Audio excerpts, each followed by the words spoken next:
आज तुम्हारी के माता पारी लगा दऊं।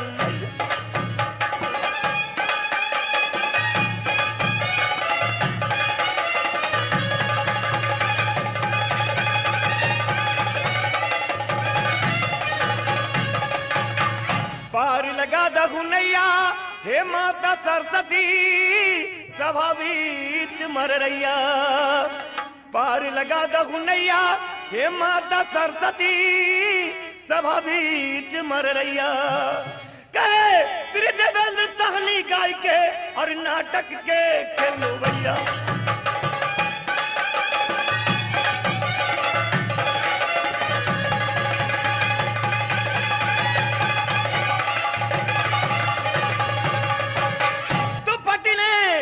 पटन देवी विराजे और दरभंगे की दुर्गा मैया।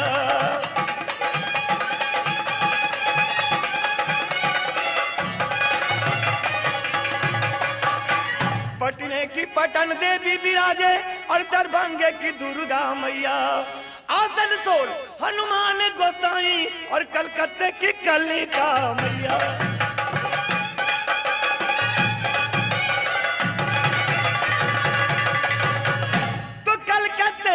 कि कलिका के मैया हम पर हो खुश भैया।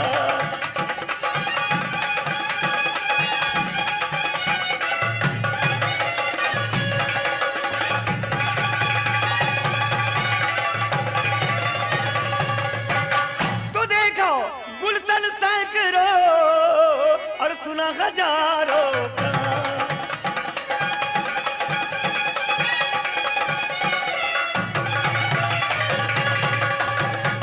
देखा गुलशन सैकड़ों और सुना हजारों कान, मगर न देखा आज तलक और ऐसा चमकता।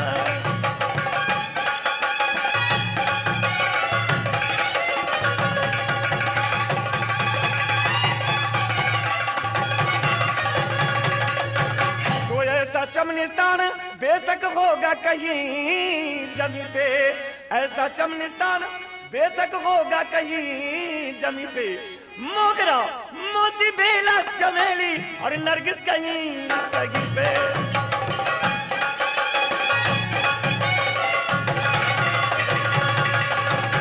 तो उसी को गूंजे दखल ये दास्तां को गा रहा हूं।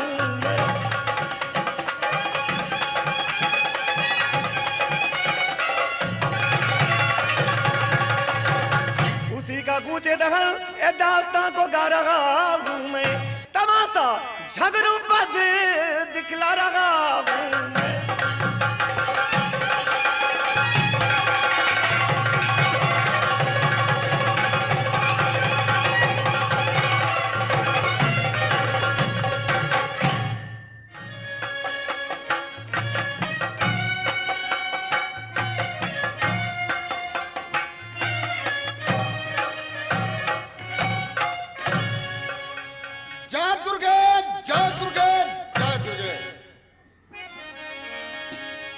देवनंदन जंगी महाराज नागर मोहब्बा के समाचार सुना भैया।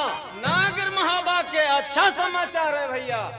जहाँ के राजा खुशी है तहाँ के प्रजा खुशी रहते हैं। क्यों नहीं साथी। जा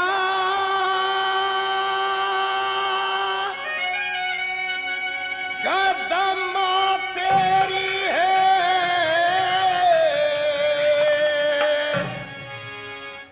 चरण के ये कवाल रे लौटो जाग जननी माता सातो है बहिनिया।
जगदम्बा तो बच्चों के पुजारी जगदम्बा कौआ उदला है।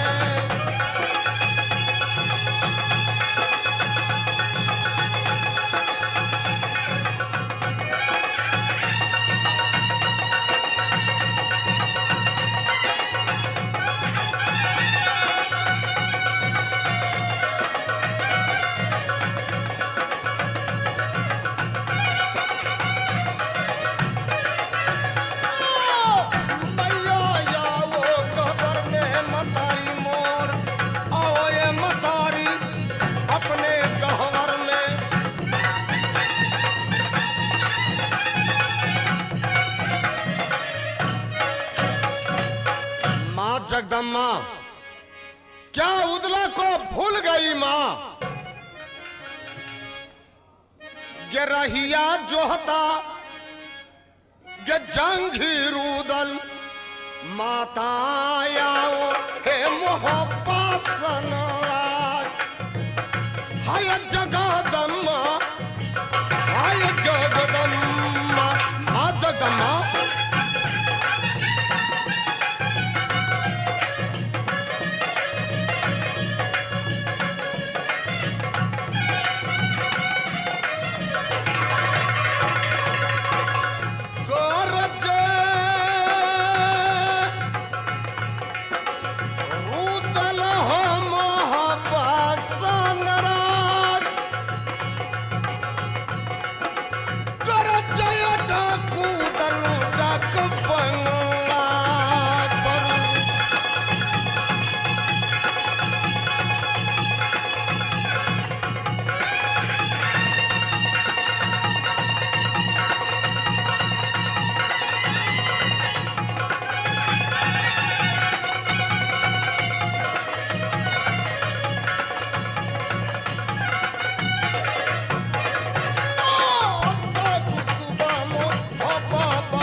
देवनंदन जंगी महाराज, आज रन का भगवती बगल से भागता है भैया। क्या सोनी मांगती है माँ जगदम्मा, ले चलो बहादुर हो कोई किला में मन नौर भावे हो मोहब्बत सनराज। मन नय भावे नगरय मोहब्बत।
देवनंदन अभी तक कोई किला के यात्रा नहीं होता है। अभी कहीं का यात्रा नहीं बनता है, क्यों साथी? देखने दीजिए।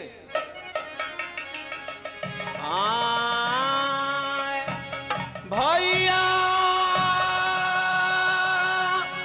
सुना हो जंगी मोरा भाई विनय सनीचर भैया दीनानी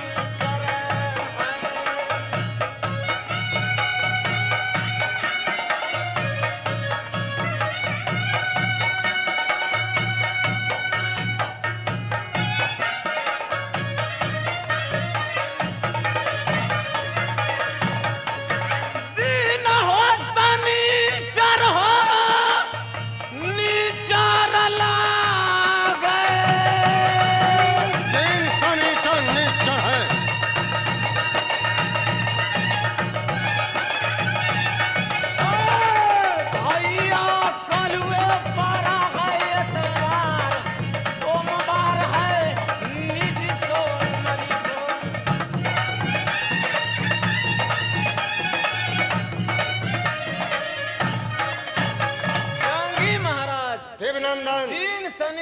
शनिचर होते हैं, बिहने बीत गई इतवार, देवनंद- सोमवार सोमरी होते हैं। देवनंदन, पापी शनिचरा बराबर यात्रा को भगन करता है। उस पापी को उदला को सामने में लाओ, मैं आज इस तलवारों से कत्ल करूंगा। नहीं जंगी महाराज, शनि को आप नहीं जानते हैं। शनि सताया तीन गया, नैन पसार के देखिए तीनों है निर्वंश। देवनंदन, कान खोलकर सुन लो। रुदल को नाम सुनकर दुनिया बारों ने थर थर कांपते हैं। और कैसे कांपते हैं? कैसे कांपते हैं? थर थर थर थर थर थर कांपते हैं। क्यों नहीं जंगी? देवनंदन, जंगी आप महाराज बचपन का साथी है भैया। क्यों नहीं? साथ मरेंगे, साथ जिएंगे इस दुनिया में। क्यों नहीं? रघुकुल रीति सदा चली आई, प्राण जई पर बचन न जाई। क्यों नहीं जंगी महाराज? तुलसीदास जी लिखे हैं, क्या लिखे हैं? लंका नीचर निकट निवासा, यहाँ कहाँ संजम करी वासा। देवनंदन, जंगी महाराज मोहब्बत के अंदर उदय चंद को कैसे मन लगेगा भैया? बताता हूँ कि कैसे मन लगेगा। जल्द बताइए। रंडी होना चाहिए डाक बंगला के पास, नाचे ये हो रंडी भैया डाक बंगला पर। देवनंदन हो। जंगी हो।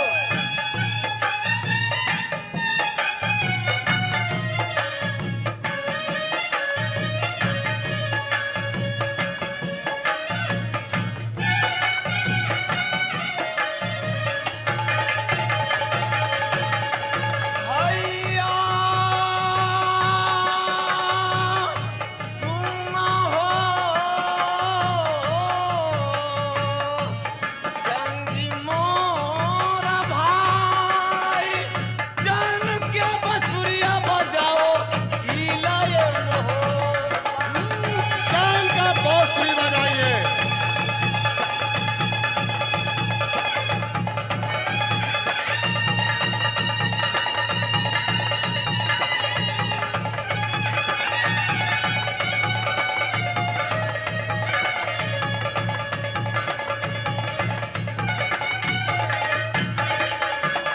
भाई सुनो जंगी महाराज, जन के बसुरी बजाओ मोहबा।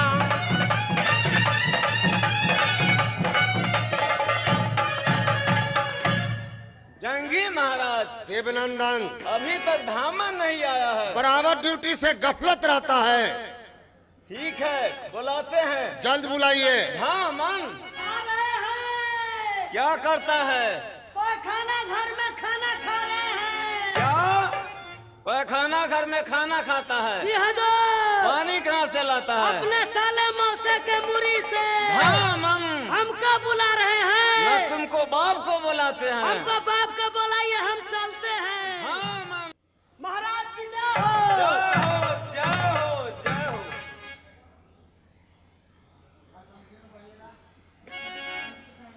बराबर तू ड्यूटी से गफलत रहते हो। हजूर बराबर ड्यूटी है। घरों में जमा जाओ।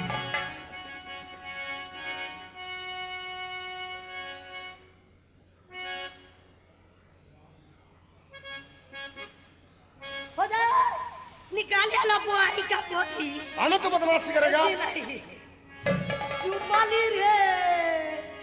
हाँ मन, जी हजूर, तुम यहाँ से जाओ कहाँ राज जाए? बनारस, राज बनारस। और सुंदर गाने वाली को ले आओ। गाने वाली को। क्यों नहीं? जी हजूर, हम अभी जा रहे हैं। जल्द से जल्द जाओ। अरे सवेरे वाले गाड़ी से चले जाएंगे।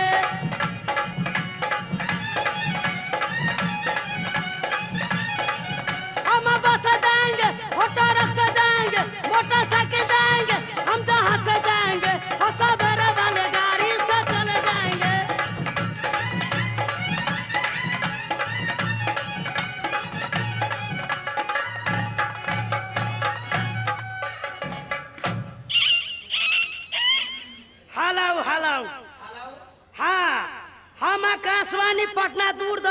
भौंक रहे हैं। हाँ भाई जी है, अच्छा खाली है आपको? हाँ मैं खाली हूँ। अच्छा ठीक है, जल्द से जल्द यहाँ चले आइए। अकेले आऊँ कि दो बार आऊँ? डबल आइए। हाँ दर्द आई बाला, अरे दर्द आई बाला, दर्द आई बाला, अरे दर्द आई बाला, अरे हम के मुआवेला, अरे हम के मुआवेला दर्द आई बालम, हम के मुआवेला दर्द आई बालम, हम के मुआवेला दर्द आई बालम, दर्द आई बालम, दर्द आई बालम, दर्द आई बालम, अरे हम के मुआवेला, अरे हम के मुआवेला दर्द आई बालम, हम के मुआवेला दर्द आई बालम, हम के मुआवेला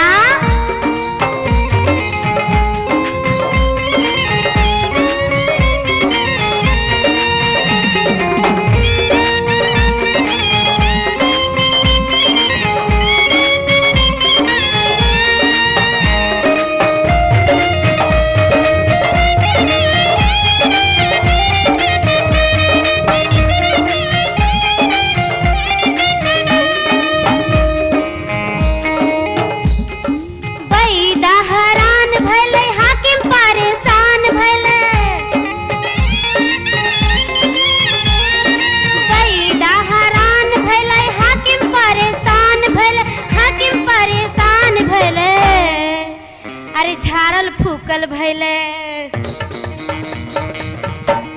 अरे झारल फूकल भैले बर बदियाए बालम, झारल फूकल भैले बर बदियाए बालम, हम के मुआवेला दर्दियाए बालम, हम के मुआवेला दर्दियाए बालम, दर्दियाए बालम, दर्दियाए बालम, दर्दियाए बालम, अरे हम के मुआवेला, अरे हम के मुआवेला दर्दियाए बालम, हम के मुआवेला दर्दियाए बालम, हम के मुआवेला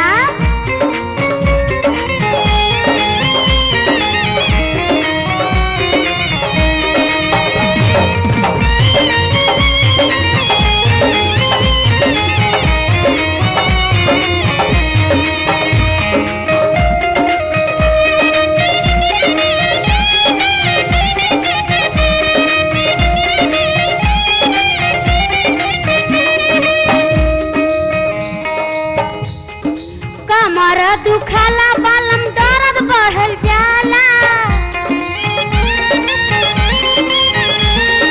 कमरा दुखाला बालम दर्द बढ़ल जाला, हो दर्द बढ़ल जाला, अरे राजा तनी दाबा,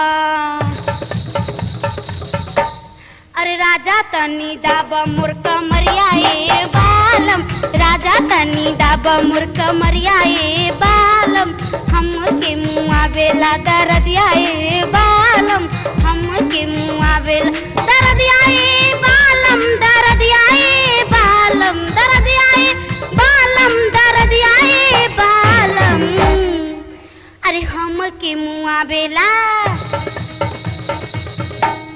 अरे हम के मुआवेला दर्दियाए बालम, हम के मुआवेला दर्दियाए बालम, हम के मुआवेला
फूकल भैले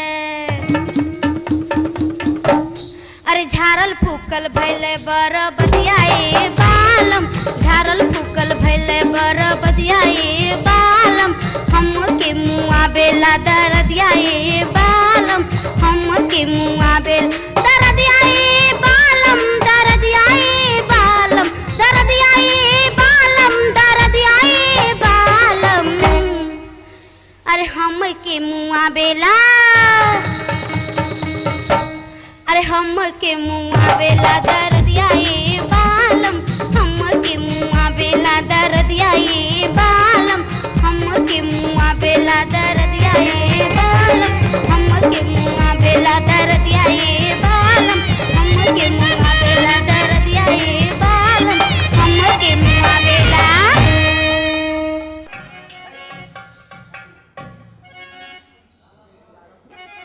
देवनंदन जंगी महाराज अभी तक कहीं का परमाना नहीं आया। कहाँ का परमाना नहीं आया है। साथी चलिए चैन का बांसुरी बजाइए डाक बंगले के क्यों ऊपर। नहीं, चलिए चलिए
घर तो हमारा राज कलिंदर, नाम ये हमारा राज परवल सिंह हो।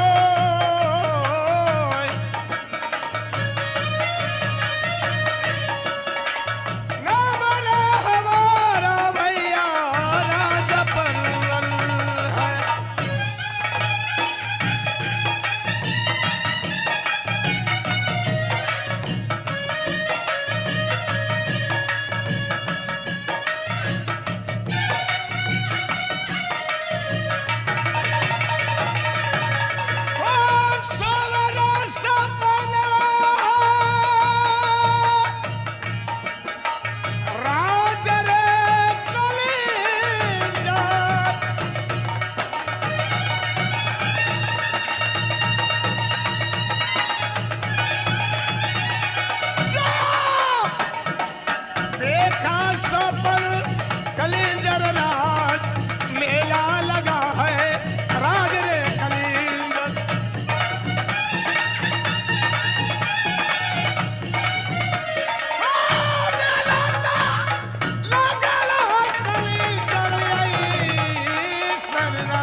मेरा नाम लोग राजा प्रबल सिंह कहते हैं।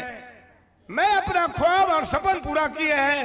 राज कलिंजर में हमने मेला लगाए हैं, लेकिन देश देश से छत्री और छत्रानी यह मेला में आना चाहिए। सिपाही है रे। अरे मरुआ रे तोरा बरबर गुनवा, मरुआ रे तोरा बरबर गुनवा। अरे जा मरुआ में पत्ता भेल, धिया पुता कलकत्ता गेल।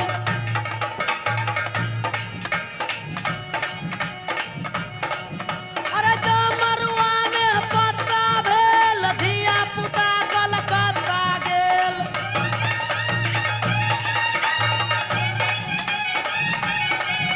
अरे जा मरुआ में पुती भेल, धिया पुता खुरलुची भेल।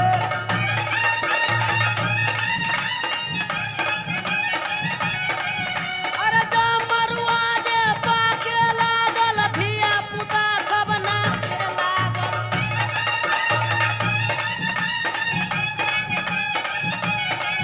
अरे मरुआ रे तोरा बरबर गुनवा।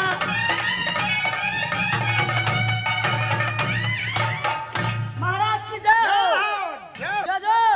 आज मैं राज कलिंजर मेला लगाने जा रहा है बहादुर। अच्छा लेकिन देश देश में, हर देश में तुम पार्टी लेकर पहुंचाओ और इस राज में डिगडिगिया पिटा दो, ढोला पिटा दो कि राज कलिंजर में मेला लगा है। जितने छत्री और छतरानी लोग आकर मेला देखे। अच्छा ठीक है महाराज, हम टिकटिकिया पीट देते हैं यही से। हाँ, और जितने खेल तमाशा है हाँ वो यहाँ आना चाहिए। ठीक है महाराज। हाँ, महाराज। हाँ सुनो सुनो भाइयों, अभी अभी महाराज मेला लगाने जा रहे हैं राज कलिंजर के पास, इसलिए हजारों हजार के संख्या में आएंगे और इस मेला को देखेंगे और शोभा बढ़ाएंगे।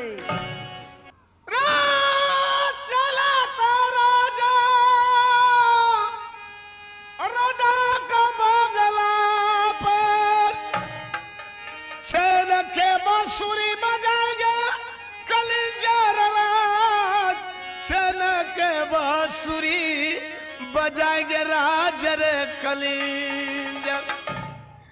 अब धाम राजा हो कलिंजर ये राज,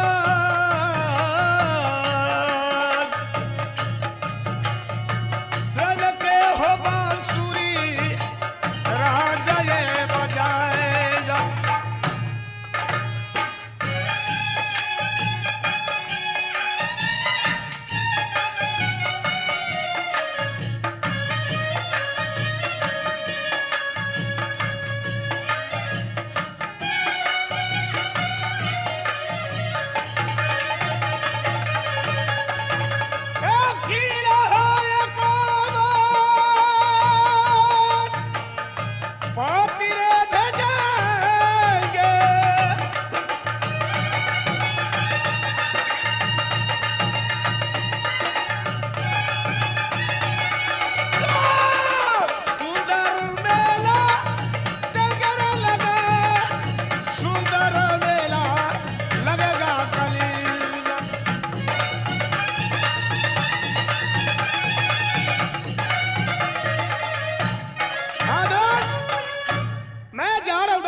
पर हर देश में 51 किला में तुमने पार्टी भिजवा दो। पहले जाना कहाँ होगा महाराज? कहाँ जाओगे? पहले चले जाओ उड़ियल। राज ओरियल? हाँ, इसको बजाओ पतलकोट। जहाँ मर्जी, जहाँ 51 किला में छत्री छतरानी है वहाँ पहुँचो। ठीक है महाराज, हम अभी जा रहे हैं, अब जा सकते हैं। हो चलता बहादुर भैया डाक बांग्ला से,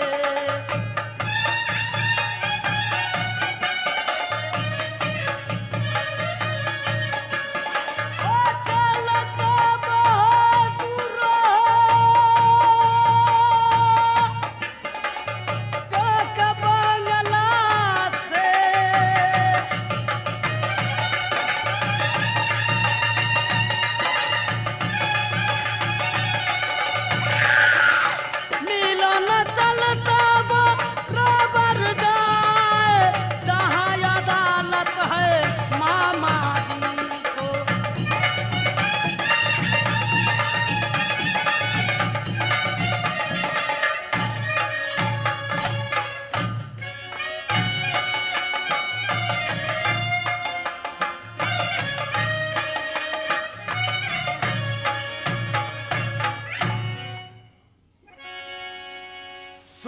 न करता माहिर जगदम्मा के लेता बाजरंगा हो बलि कह बाबुना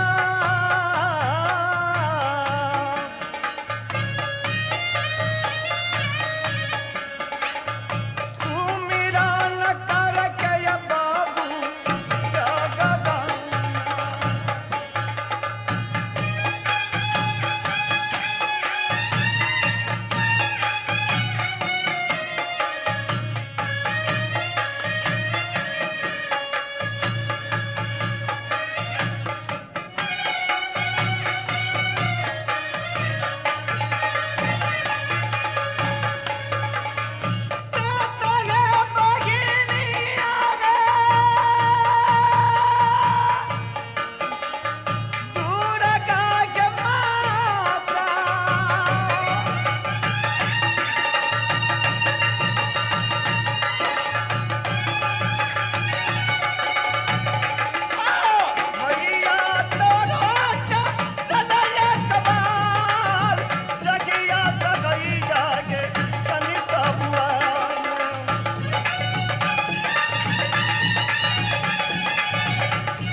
किला मोर राज उड़िल है नाम ये हमारा बाप मागिल तीन गो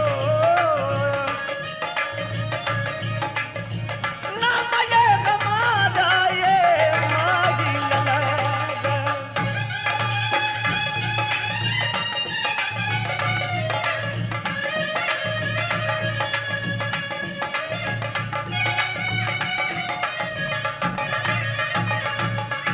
चुगल के रोटी मागिल खाता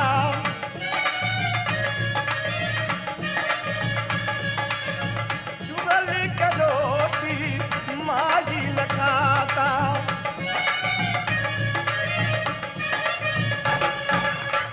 बापू कहना के बलली हमार हमरे नैया मागिल खाता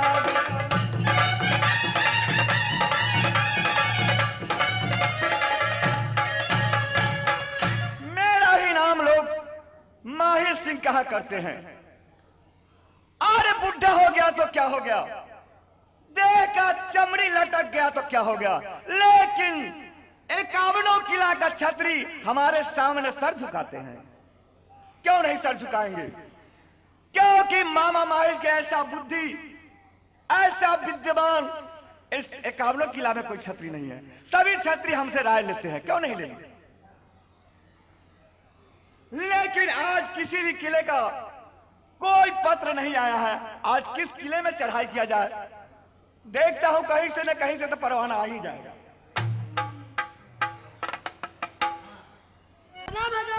खुश रहो खुश रहो खुश रहो कहो कैसा समाचार लाए हो हुजूर समाचार तो घीवो से चिकन है। अरे बेवकूफ कहीं का अरे घी से चिकन भी कोई पदार्थ होता है क्या हुजूर होता है रमतोरई का तरकारी धरिया जवान पर चल जाए ठेकान पर। अच्छा अच्छा उसमें चिकनापन अधिक होता है ना हुजूर अच्छा ये बताओ कहाँ से आए हो और क्या समाचार लाए हो जरा कह के सुनाओ हुजूर हम अभी अभी आ रहे हैं राज कलिंजर से। अच्छा राज कलिंजर से क्या मेरे जीजा साहब जी के यहाँ से हाँ जी महाराज। अच्छा क्या समाचार लाए हो समाचार ये है कि वहाँ महाराज मेला लगा रहे हैं। क्या मेला लगा रहे हैं जी महाराज। क्या राजा परमालिक मेला लगा रहे हैं हाँ ये तो बड़ी खुशी की बात है तो क्यों नहीं मुझे वो निमंत्रण देंगे जी इसलिए कहे हैं कि जे मामा जी को जल्द से जल्द जाओ मिलन और बुला कर लिया उन्हें। ठीक है चलो चलो मैं बिल्कुल तैयार हूँ चलिए महाराज चलो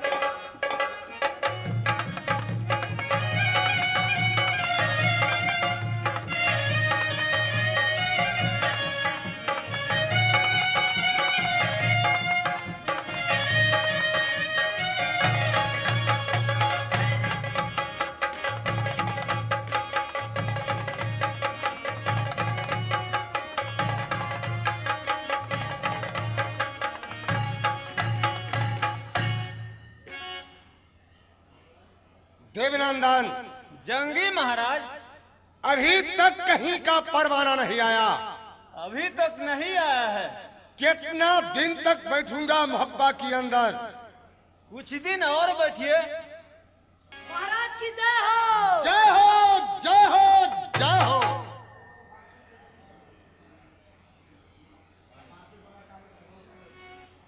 देवनंदन। जंगी महाराज। लोहा के मालिक जंगी उदयचन है। क्या पुर्जे का मालिक देवनंदन है। जरा यह कहाँ का प्रमाण है पढ़ के सुनाइए।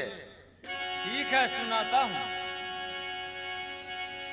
आय भैया सुना हो, जंगी हो महाराज,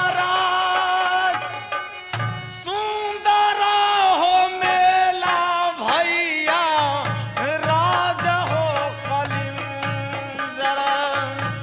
क्या राज कलिंदर का है?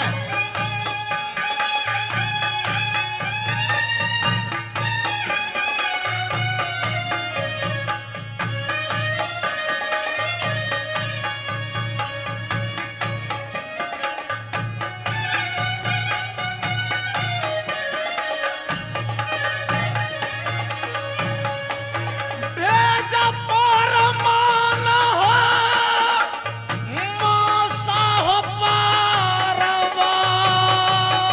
माता परमल सिंह पठाया है परमाना।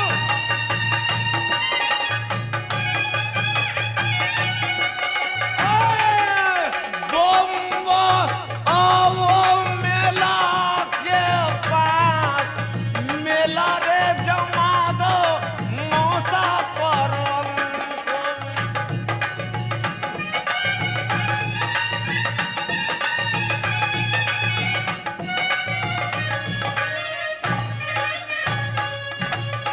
मौसा लिखे हैं कि और उधर इस मेला में मेला जमा दो मौसा परवल के।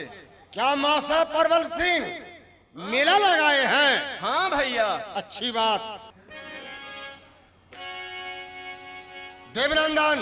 जंगी महाराज। कसो बिंदुला कसो सिंदुला, कसो बिंदुला कसो सिंदुला, चलो ये बहादुर हो न पिंजरी के जवान, चलो ये बहादुर पिंजरी वाले।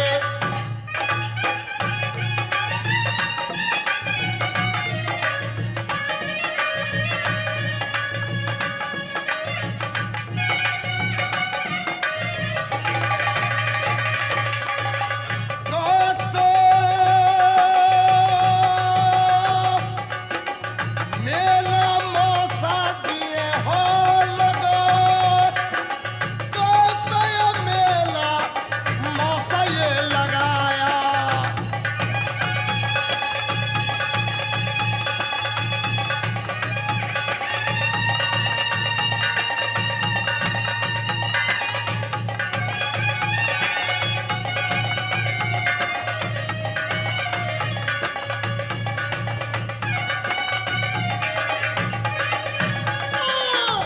देखो कहना मानो मोर, मानो बचनिया जब जंगी को।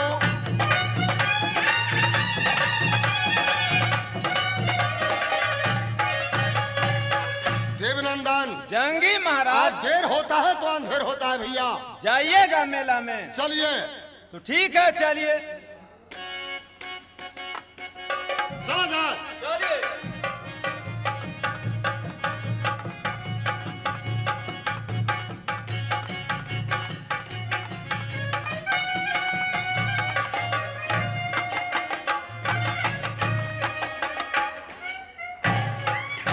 अब तक कोई छत्री और छत्रानी राज कलिंजर में नहीं आए हैं और न कोई मुलाकात है।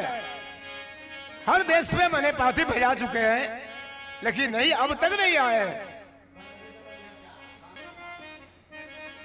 सुंदर मेला लगा राज कलिंजर, देश देश में पाती दिया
मामी जी को दे दीजिएगा।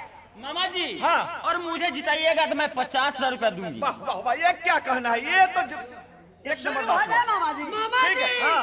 अगर हमको जिताइएगा तो हम क्या देंगे? क्या दोगे? आपको हम ब्लाउज का बच्चा देंगे। क्या बेहुदा कहीं का? अरे ब्लाउज तो होता है, ब्लाउज का बच्चा कैसा होता है? हुजूर भीतर में होता है और बाद में 10 हाथ पहना देंगे। ये रहा ना बात। हाँ। मामा जी हाँ हम ही जिताइए तो हम मिठाई खिलाएंगे। हाँ, ठीक ठीक, तो मिठाई तो हम खूब खाते हैं। बैठिए मामा हाँ। जी, खिलाइए जुआ। हाँ, क्यों नहीं? बैठ जाओ बहन, बैठो।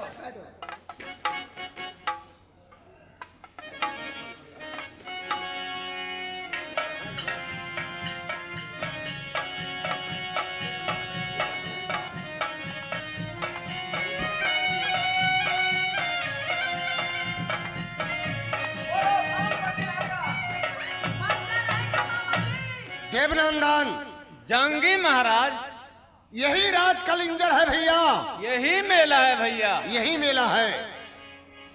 और यह सब कौन से हो रहा है? यहाँ जुआबाजी हो रहा है। जुआबाजी? जुआ खेलने से क्या होता है? अपना अपना तकदीर को आजमाते हैं। अपने अपने भाग को आजमाया जाता है। क्यों नहीं? देवनंदन, तो चलिए एक हाथ जुआ मैं भी खेलूंगा। आप नहीं खेलिए, क्यों? हार जाइएगा। नहीं, चलिए जुआ खेलूंगा। खेलिएगा? हाँ भैया। चलिए आइए।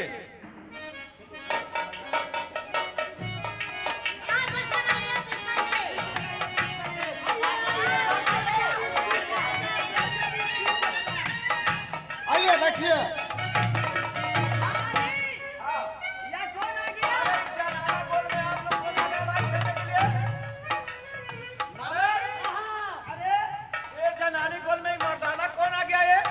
मामा जी आप नहीं पहचानते हैं?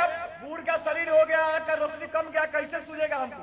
मामा जी वो जो मोच वाला है ना, अच्छा। वो आपको भगना है राज मोहब्बा का रुदल। अरे रुदला है। हाँ। देखो तो हरमिया के प्रणाम तक नहीं किया है मामा को, हैं?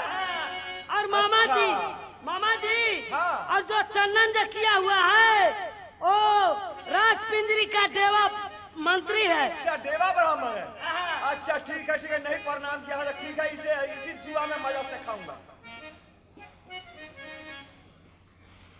बोलो नाम पति रहेगा, बोलो। पंजा हमारी रहेगी मामा जी। हमारी रहेगी।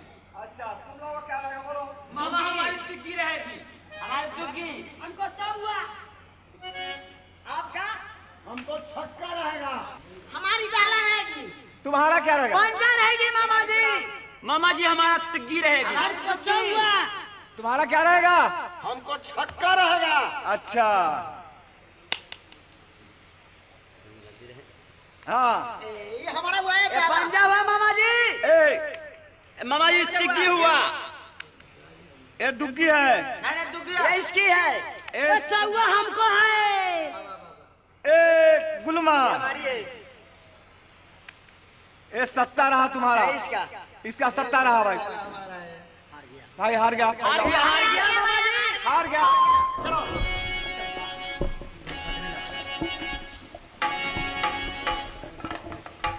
क्या देवनंदन, जंगी महाराज, हम लोग हार गए? हार गए आप। और हराया कौन? या बुढ़ा? बूढ़ा हराया है। चुप, सुन लो।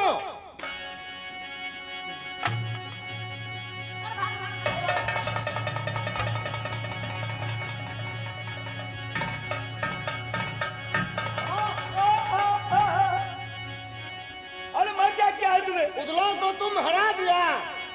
अरे सब प्रणाम भोगो।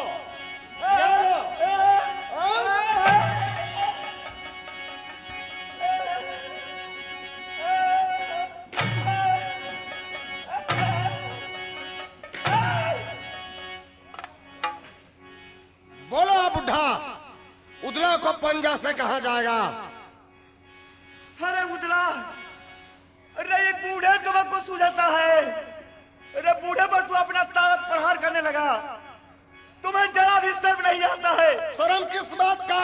तुम अपने को बहुत बड़ा ताकतवर समझते हो, अपने को योद्धा समझते हो, इस बूढ़े पर हाथ लगाते हो। सबसे बड़ा योद्धा है तो देखूंगा पावर तुम्हें तब जब तुम्हारा बाप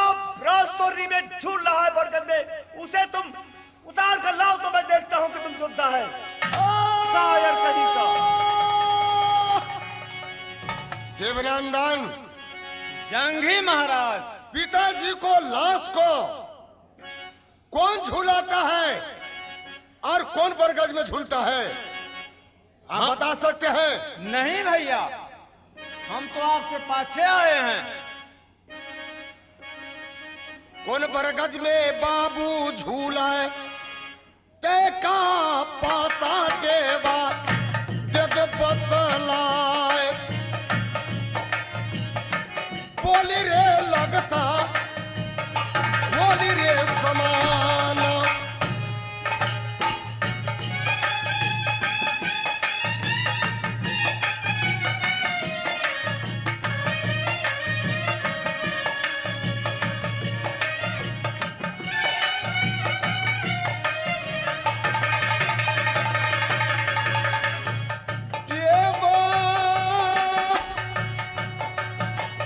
जल्दी बता बा पिंजरी के जुआ, जल्दी बतावत नंदन जंगी उदला को,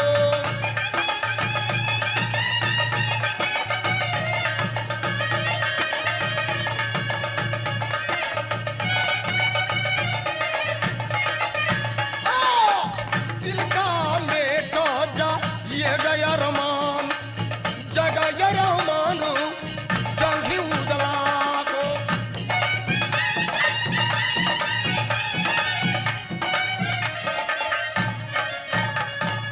देवनंदन, जंगी महाराज, फिर यह कौन बताएगा? ये माँ देवला बता सकती है। माँ देवला बताएगी? क्यों नहीं? अगर माँ देवला नहीं बताएगी तो आप कान खोलकर सुन लीजिए। कहिए। उदला को जीता जिंदगी, पिताजी को लाश को कौन पापी झुलाता है और कौन बरगद में झूलता है? देवनंदन, जंगी महाराज, चलो नागर मुहब्बा, यह बात माँ दौला से पूछूंगा। ठीक है, चलिए। चलिए।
राजोरियल में और भैया जी को नाम मामा माहिर लोग कहते हैं।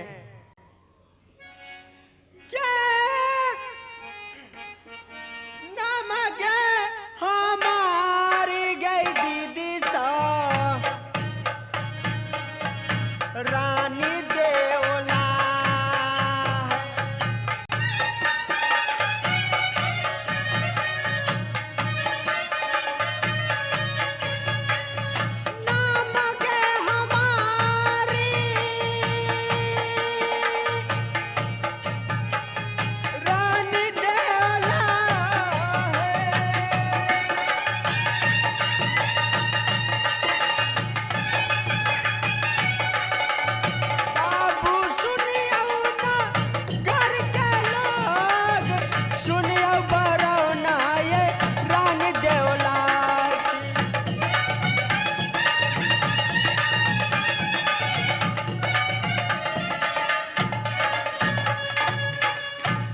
हाय भगवान, जब मुझे याद आती है उस समय को तो मुझे आंख से आंसू आने लगती है। अब मैं क्या करूं? जाओ रे झगड़ुआ, सोरी वाला तुमको भाला न होगा।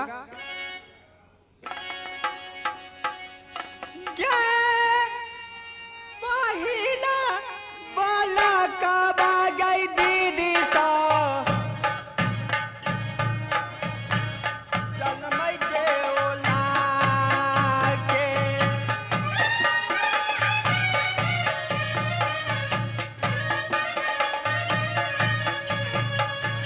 पंडित बुलाया के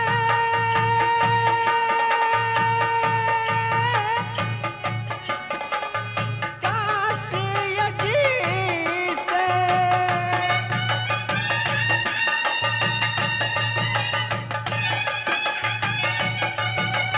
करम लक्षण मांगे थी खाया गया।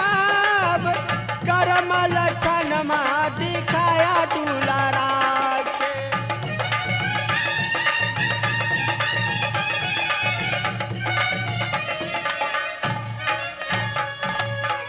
पहला बालक जब जन्म लिया नगरेश्वरी में, स्वामी जी काशी से पंडित बुलवाए और करम लक्षण उस बबुआ को दिखलाए।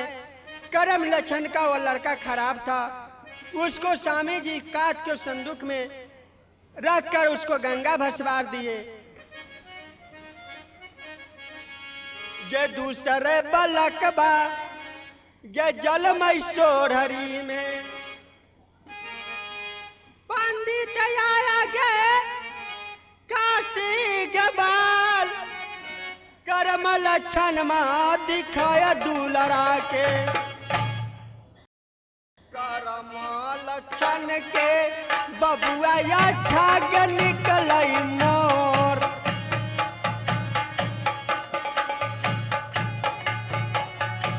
नाम गे पंडित राखा नूनी गया।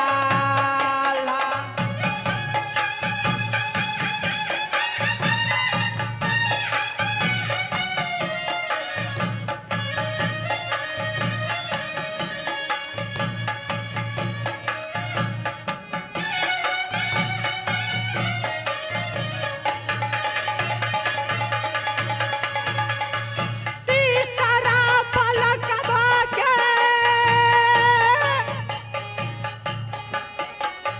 जल मैसोरहरी में।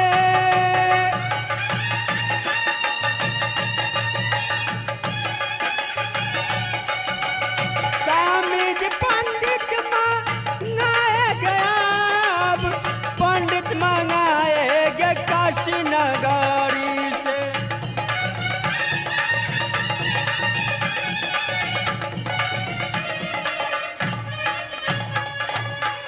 तीसरा बालक जन्म लिया नगरेश्वरी में तो स्वामी जी पंडित बुलवाए काशी से, करम लक्षण दिखवाए। करम लक्षण में थोड़ा उसमें संकोच था, जो पंडित उसको गढ़ा लगा दिया 27।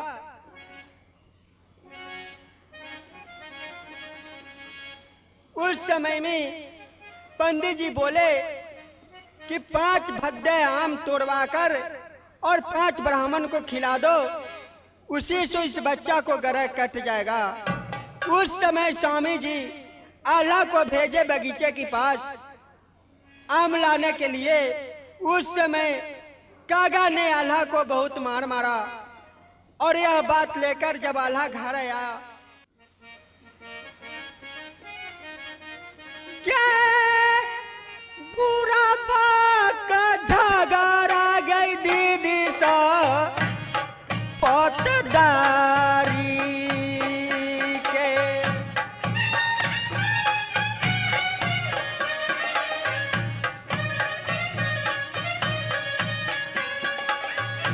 पूरा का झगड़ा के पतदारी के।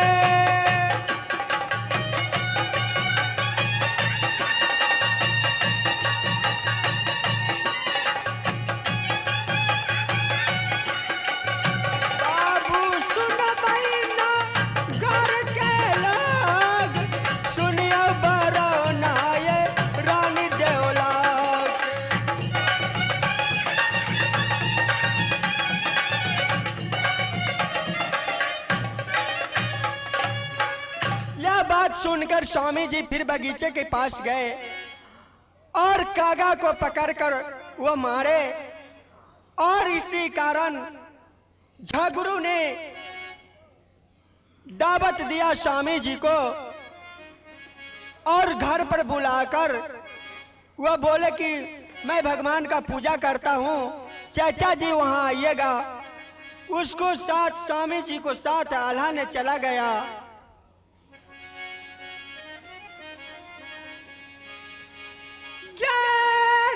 रात गया नौरिया गई दीदी गए नीत भादो के।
काटार मोर स्वामी के।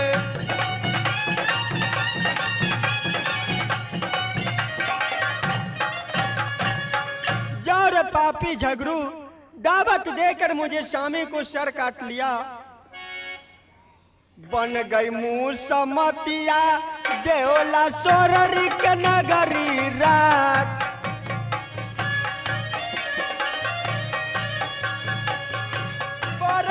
विपतिया ये बाबू रानी देवला के।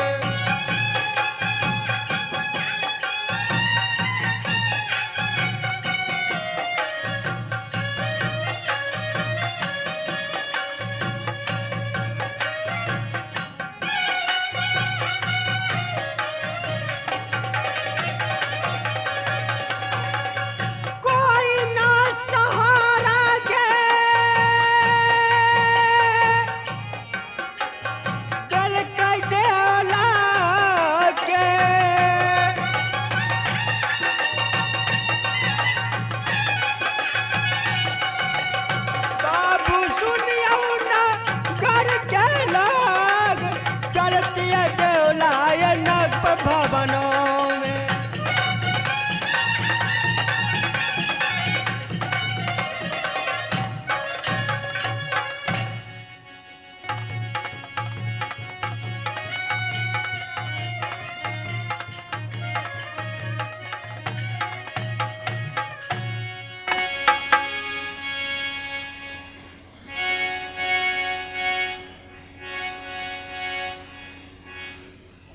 माँ देवला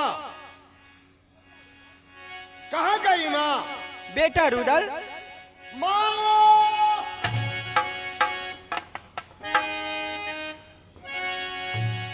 बाबू माँ क्या हुआ?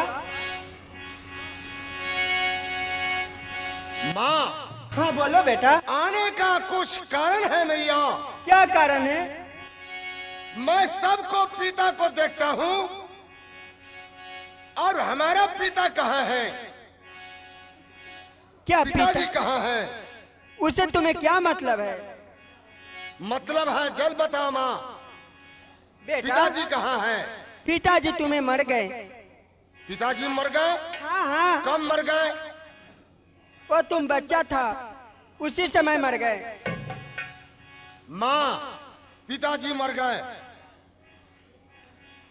कहाँ लाश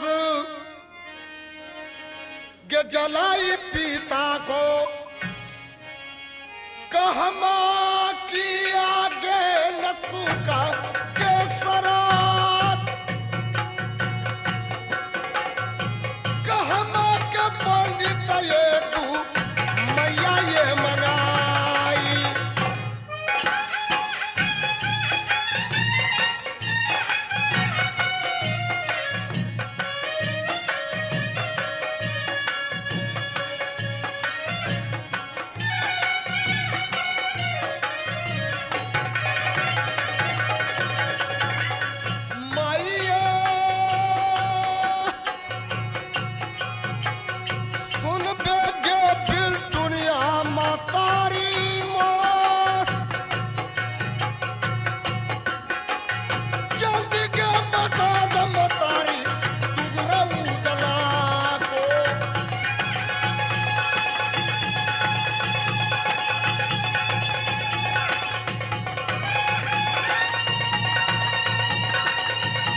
मर गए, अच्छी बात, लेकिन कहाँ का पंडित तुम मंगाई?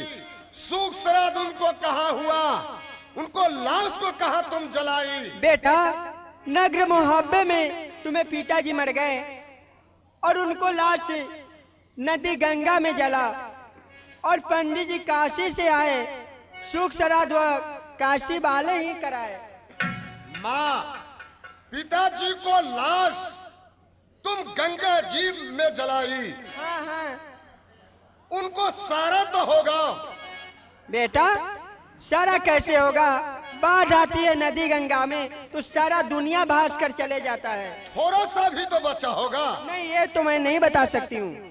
देवनंदन, जंगी महाराज, कोयला भी तो बचा होगा।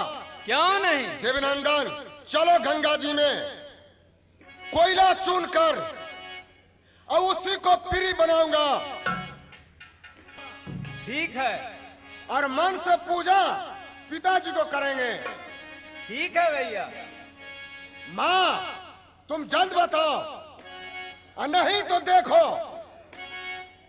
बेटा, बात को मानो, मैं सच कर रही हूँ। क्या तुम पागल हो गया है क्या? बन गए पगलबा मुहब्बा वाले, काहे उदला जिंदा अब रहेगा माता मोर, कहे कोई उदला जिंदा ये रहेगा।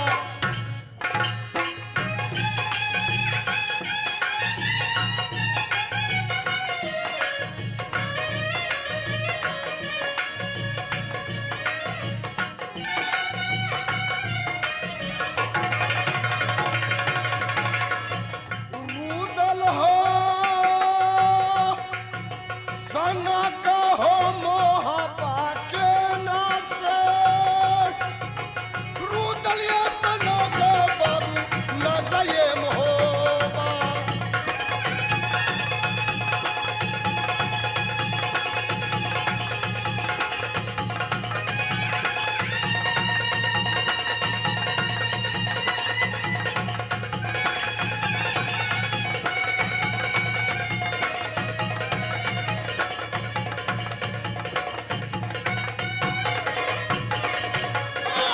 भैया मारू तो फिर तलवार नाम में डालेंगे सारी दुनिया से।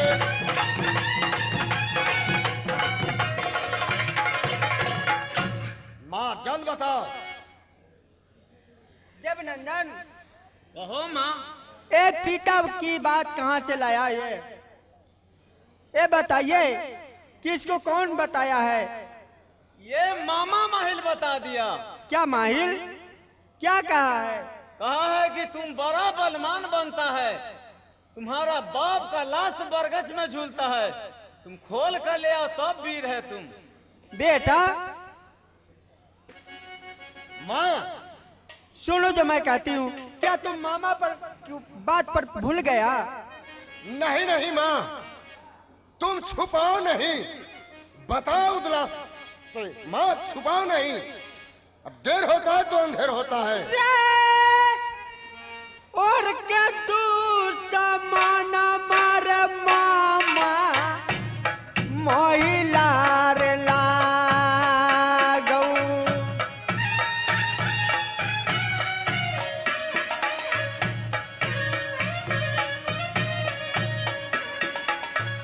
बउआ तोरा उखमत आजुतिया रे चढ़ा।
को लाश। सुनो, उसको चर्चा तुम भूल जाओ। तुम नहीं बताएगी नहीं तो ये लो। सुनो, यह क्या कर कौन सी कर रहे हो? माँ, जब तक तुम नहीं बताएगी मोहब्बत की दाना गाय का गोश्त समझूंगा, पानी गाय का खून समझूंगा, जनेऊ तोड़कर तांत समझूंगा। बेटा माँ, सुनो, मैं कहती हूँ, देखो, जिस समय तुम्हें जन्म हुआ तुम पर गर्रा पंडित जी ने लगा दिया। गरा? हाँ, कैसा गरा? वो बोला पंडित कि भद्दा आम 5 ब्राह्मण को खिलाने के लिए यह तुम्हें भाई आला गया बगीचा में और 5 आम तोड़कर लाया। उसको कारण ने झगड़ू से झंझट फंस गया। झंझट फंस गया। हाँ। उसके बाद क्या हुआ? उसको बाद ने झगड़ू दावत दिया और तुम्हें पिताजी गए दावत में, वहां पर झगड़ू ने सर काट लिया। जा जा झगड़ू, रे भाला न होगा तो पर गिरेगा बजर का धार। जा जा रे पापी, भाला न होगा।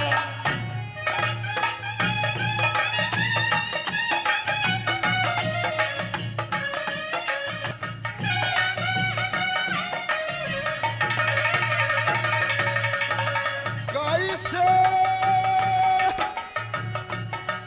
मौसमतिया बनाया मैया के नाम मोर, कैसे रे विधवा रे बनाई मैया को।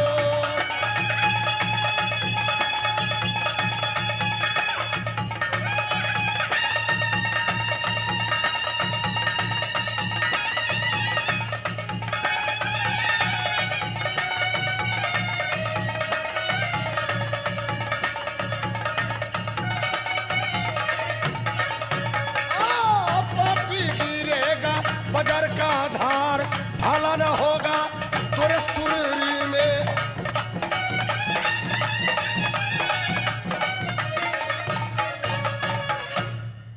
माँ देवला, बेटा तुम धीरज बांधो, जिंदगी बनाओ उदाचन को और ऑर्डर दो। माँ, बाप बदला चुकाने को उदला। क्या तुम नगर छोड़ने में जाओगे? हाँ मैया। नहीं बेटा, पंडित जी जरा समझाइए इसको। नहीं नहीं, बदला सधाने में कोई पाप नहीं है माँ। कि ये जिंदगी से के मरना भला है मैया। सुना है बिल्टुनिया मतारी मोर रही जिंदगी सन मैया, मरना ये भला है।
खिलाता है।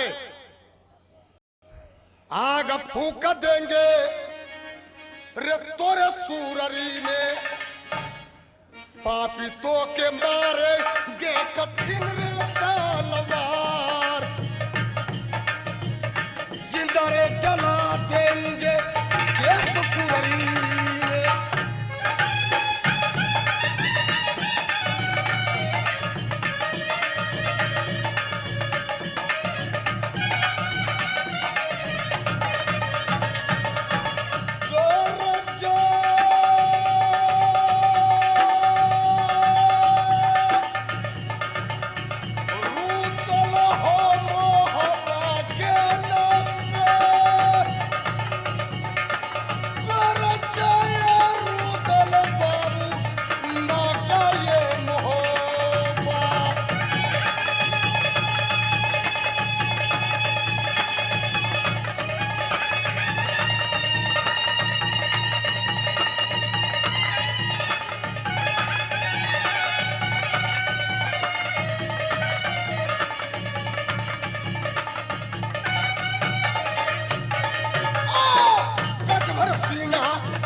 गजबर सीना है जंजीरू दलपो।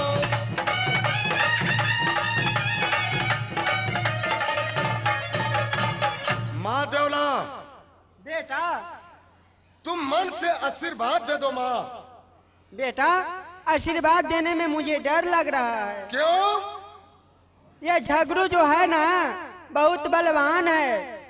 माँ, कागा झगड़ू अपने माँ को दूध पिए हुआ है और उदला नहीं, उदला भी अपने माँ का दूध पिए हुआ है। बेटा मतारी चिंता कौन बात का? सुनो, कैसे जाओगे वहाँ? नदी गंगा पड़ता है। नदी गंगा? हाँ। माँ गंगा जरूर मदद करेगी सुनो, उदयचंद को। और वहाँ पर दो घाट है, एक धर्म घाट है, एक अधर्म घाट है। धर्म घाट पर बहन गौरा रहती है, जो गौरा तुम्हें जान बचाई। बहन गौरा? हाँ हाँ, वह किसका बहन है? वह झगड़ू को बहन है। वह गरम कोठली से हमको निकाली दी, नहीं तो झगड़ू आग लगा देता। क्या बहन गौरा हम लोग को जान बचाई? हाँ बेटा। ठीक है। और जाने के बाद सोरनी में पारस पोखरा जो है वो तुम्हें पिताजी का है। पारस पोखरा? हाँ, वो झगड़ू दखल पिताजी को है? हाँ, वो झगड़ू दावा से रखा हुआ है। अच्छा। और पारस पत्थर जो है वो भी तुम्हें पिताजी का है। ठीक है माँ, तो अब देर होता है तो अंधेर होता है। ठीक है बेटा। जल्द ऑर्डर दे दो माँ। जाओ बेटा। देवनंदन जंगी महाराज। चलो भैया। ठीक है, चलिए, देर है तो अंधेर है। चलो।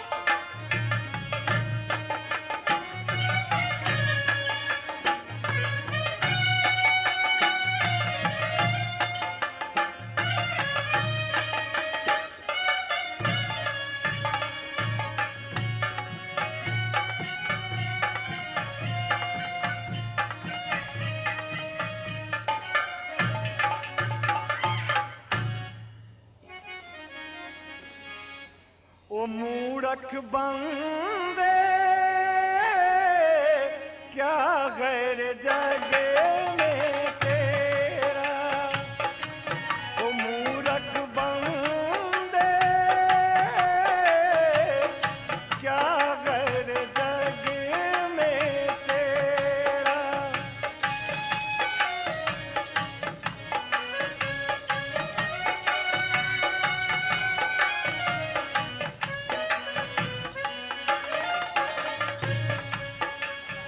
ये तो सब झूठ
प्रणाम बाबा को नहीं किया जाता, बाबा को दंडौत किया जाता है। कैसे कैसे? कैसे? जिस तरह से तुम प्रणाम किया है उसी तरह से दंडौत किया जाता है। बताइएगा तब ना हम ऐसा ही कहो करेंगे। बाबा दंडौत। खुशी रहो। अरे हरामजादे, बाबा आप ही मैं तो ना तुम्हें कहें। बताया हूँ कि तुम्हें प्रणाम किया हूँ। अच्छा बाबा दंडो। जय हो जय हो जय हो। ये मेरी गेहूं की आशा नहीं है बाबा, क्यों? ये मेरी जौ की आशा है बाबा। हाँ तो भोग उग लगा दिया है। भोग? मैं तो नित्य दिन भगवान का भोग लगाता हूँ। हाँ, और भगवान को तुलसी माला जप कर और भोजन करते हैं बाबा। क्या? भगवान को भोग लगाना है और आप आराम कीजिए, आसन ग्रहण कीजिए बाबा। सुनो, मैं तो भगवान का भोग लगाऊंगा और आराम करूंगा। हाँ ठीक है बेटा, ठीक है बेटा।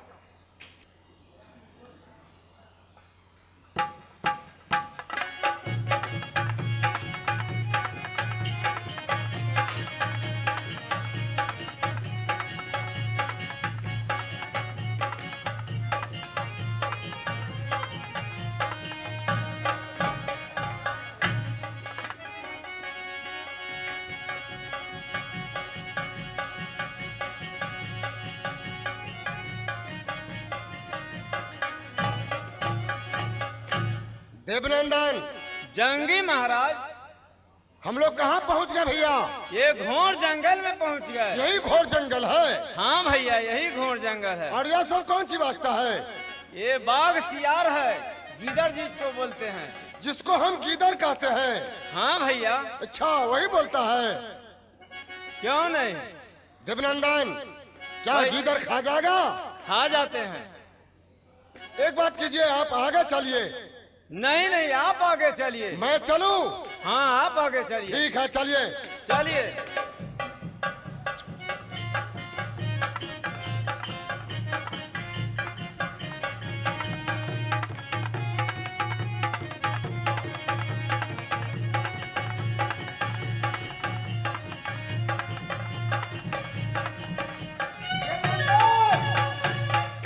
पहला यात्रा में लकड़ी मिल गया। ये लकड़ी नहीं है जंगी महाराज, क्या चीज है? ये मुनि बाबा हैं। मुनि बाबा। मुनि बाबा इस जंगल में क्या करते हैं? तपस्या करते हैं। तपस्या करते हैं। इस जंगल में खाते हैं कौन चीज? फल फूल खाते हैं। फल फूल खाते हैं। कितने दिन तक सोते हैं और कितने दिन तक जागते हैं? 12 बरस तक सोते हैं, एक ही दिन जागते हैं। एक ही रोज जागते हैं। फिर इनका निंद्रा कब टूटेगा? सेवा करने से टूटेगा। सेवा? मैं इस साधु को अपने तलवारों से सेवा कर देता हूँ। नहीं नहीं, बाबा को तलवार सेवा नहीं कीजिए, हाथ से चरण दबाना होगा। चरण दबाना होगा? क्यों नहीं? हाथ से दाबना होगा। हाँ भैया।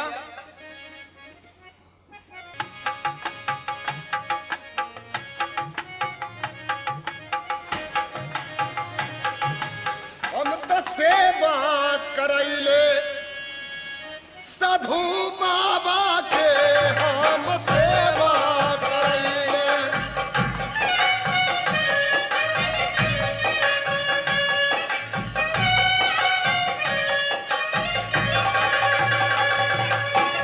साधु बाबा के हो, मुनियर बाबा के हो, साधु बाबा के।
बता, जब तुम सोया हुआ था तो मुझे सेवा किसने किया? बाबा हम का लिया है। समझादा, तुम तो सोया हुआ था तो सेवा किसने किया? बाबा हम सुता गल हला बाबा। देखो, हाँ कोई शख्स आकर के मुझे सेवा किया है। हो सकता है सेवा कर करके वो जंगल में छुप गया होगा। मैं उसे बुलाता हूं, 3 बार बुलाऊंगा। तीसरा बार अगर नहीं आया तो उसे मैं श्राप दे दूंगा, जल के भस्म हो जाएगा। ठीक है बाबा, तू शराब दो, हम पेड़ पर देखो चढ़ के। चल के देखो तो कौन ऐसा शख्स है जिसने मुझे इतना सेवा किया है? जल्द से जल्द मेरे सामने हाजिर हो, नहीं तो ऐसा श्राप दूंगा कि जल के भस्म हो जाएगा।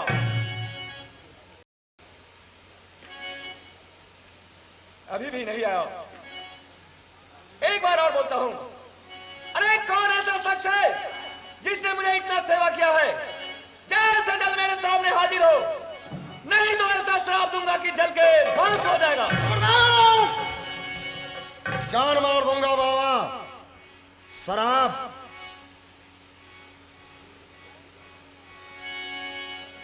जंगी महाराज, देवनंदन, घबराने से काम नहीं चलेगा। बाबा क्या बोलते हैं? शराब दे देंगे, जर के खाक हो जाओगे। तू नहीं आते तब देते, लेकिन हम लोग तो आ गए हैं। क्या कैसा साधु है इसे पूछिए। नकली साधु है कि अच्छा साधु है? पहले बाबा को प्रणाम कीजिए। क्या मैं प्रणाम करूं? क्यों नहीं? प्रणाम बाबा। प्रणाम बाबा। झिगुनी जी आ, झिगुनी जी ओ बच्चा, ए बच्चा, ये बताओ कि तुम्ही लोगों ने मुझे सेवा किया है? हाँ बाबा। तो फिर डर के छुप क्या क्यों गया था? छुपने का कुछ कारण है बाबा। आपसे यह मैं पूछता हूँ, आप असली साधु हैं कि नकली साधु हैं? क्या मैं तुम्हें क्या लग रहा हूँ? मैं तो असली साधु हूँ। असली साधु? 12 बरस आगा 12 बरस पाछा हाथ बताता हूँ। आप कुछ बता सकते हैं? क्यों नहीं? भाई देवनंदन, जंगी महाराज, साधु से पूछिए, अगर नहीं जवाब दिया तो देखिए मां जगदम्बा को बल चढ़ा दूंगा। ठीक है पूछ लेते हैं। पूछिए। वाह वाह, बोलो बच्चा, क्या कहना ये चाहते हो? बताइए, ये दोनों मूर्ति जो है से कहाँ के रहने वाला है? क्या नाम है? सही सही बताइए। बस इतना ही बात जानना चाहते हो? और कहाँ जाएंगे? देखो, तुम्हारा नाम देवा ब्राह्मण है और तुम राजपीढ़ी का रहने वाले हो। हाँ बाबा। और ये जो है इसका नाम उदय चंद है, ये राज मोहब्बा का रहने वाला है। हाँ बाबा। और मैं ये भी जानता हूँ कि तुम दोनों सूर्य संग्राम को चले हो।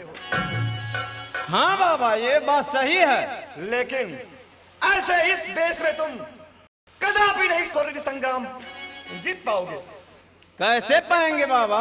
देखो, इसके लिए तुम्हें साधु यानी महात्मा का रूप धरना होगा, हम जैसे।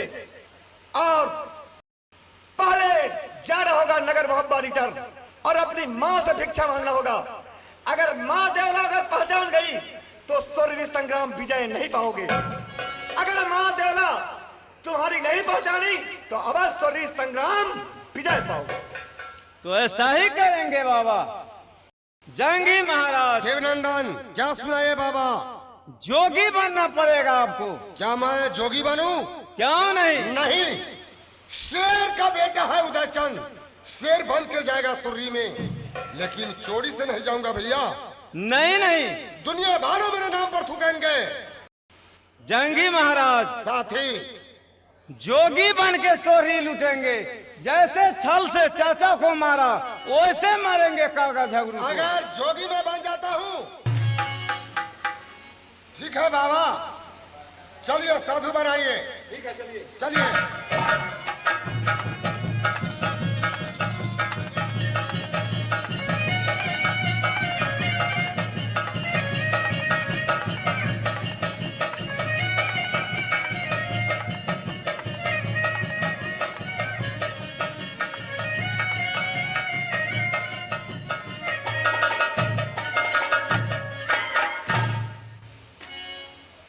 अभी तक रूडल लौटकर नहीं आया।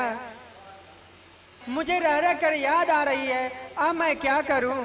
प्रणाम महारानी साहब। खुश रहो सिपाही। क्या सोच रहे हैं महारानी साहब? हाँ, मैं सोच रही हूँ कि लड़का गया अभी तक वापस नहीं आया। जरूर आ जाएंगे महाराज, घबराने की कोई बात नहीं महारानी साहब। सुनो सिपाही, हाँ हमें वो दिन याद आ रहा है हाँ हाँ। जो मुझे रहा नहीं जा सकता। और तुम्हें मैं क्या कहूँ? ठीक है। क्या चारों ओर देखी आई गई दीदी सा, बउआ रूदला के।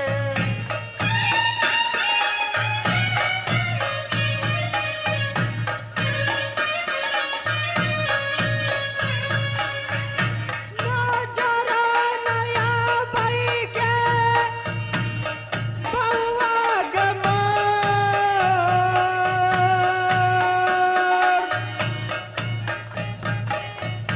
नजरा नया भैया दुलरुआ रूदल देवा।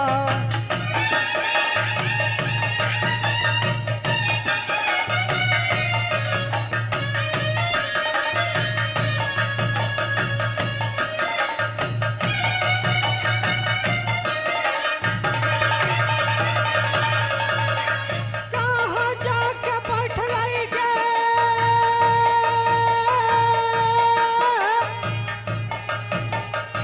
रूदल देवा।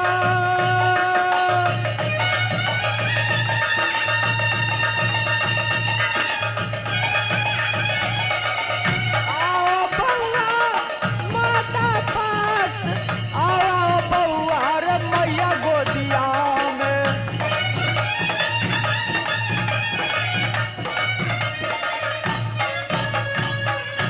कहाँ गया रुदल और देवा?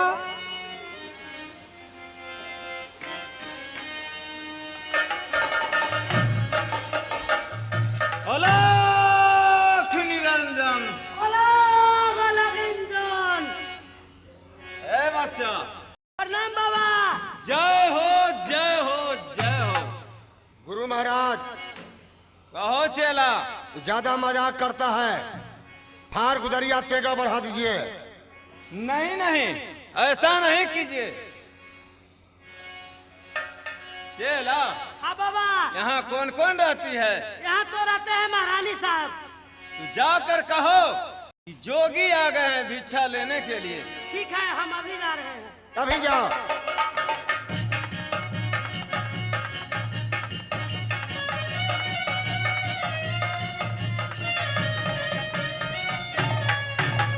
प्रणाम रानी साहब। खुश रहो। अभी अभी दो साधु बाबा आए हैं। साधु बाबा? हाँ हाँ, वो कौन साधु बाबा है?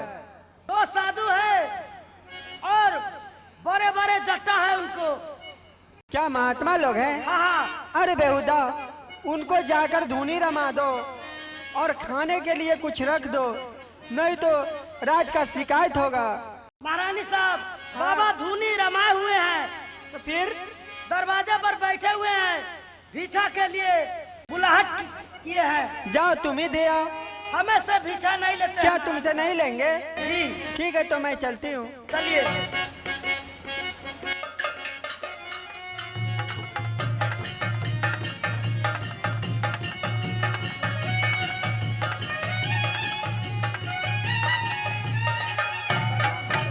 जय हो जय हो जय हो। बाबा, कहिए महारानी। आप यहाँ आ गए?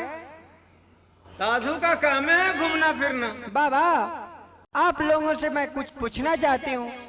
पूछिए महारानी। क्या कहूँ? कहिए।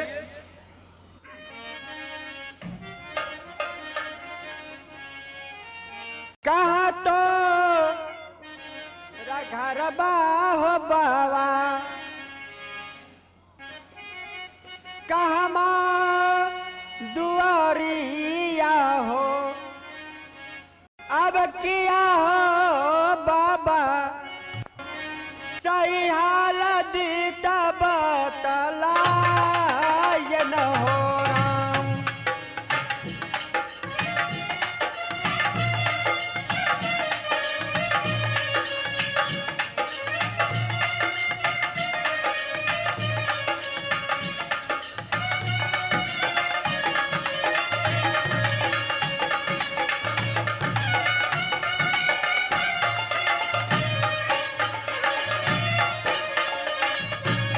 कियता करना हो बाबा धैला जोगी भेसबा हो, धैला जोगी भेसबा हो।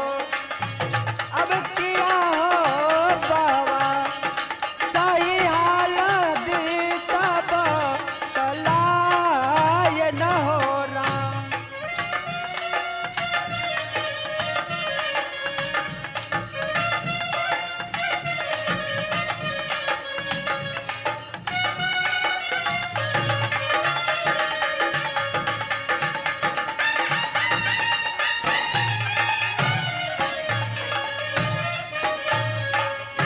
देखो महारानी, रमता जोगी और बहता पानी, जोगी को कोई ठेकान नहीं होता है महारानी। तो बाबा अब किस कारण इस दरबार में आए हैं? भिक्षा लेने के कारण आ गए हैं। क्या भिक्षा लेने आए हैं? हाँ महारानी। ठीक है, मैं भिक्षा देती हूँ अभी। भाई देवनंदन, जंगी महाराज, माँ देवला नहीं पहचानी। तो आप रूप बदल दीजिए।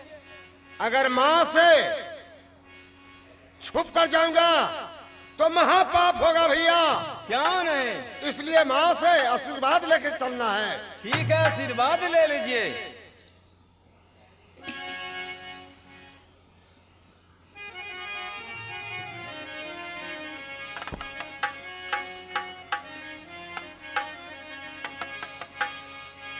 माँ देवला, बेटा यही उदयचन है।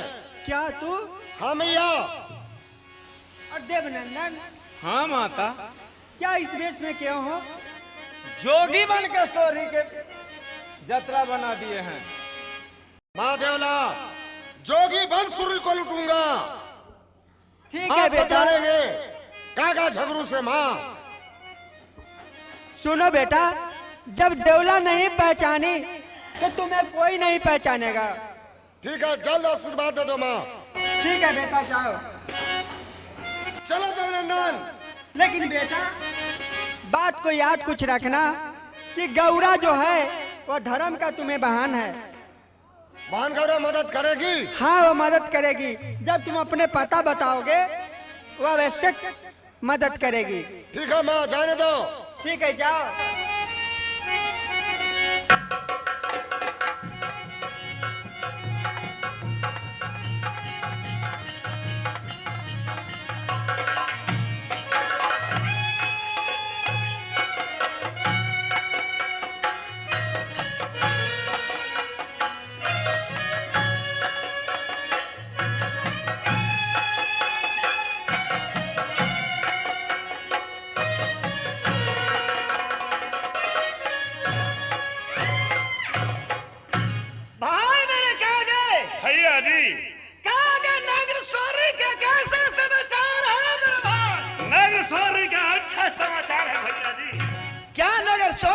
समाचार है। क्यों नहीं?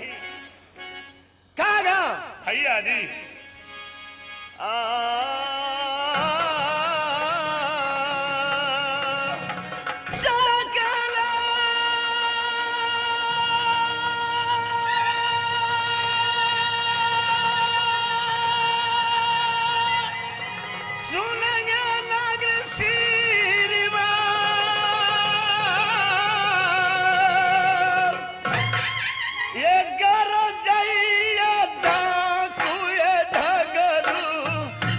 ना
चिंता करने का जरूरत भी नहीं है। नहीं नहीं भैया जी, अगर गहुमन को मार करके बरगद जला दिए फिर फुआ से क्या डर है मेरे भाई? कुछ नहीं भैया जी।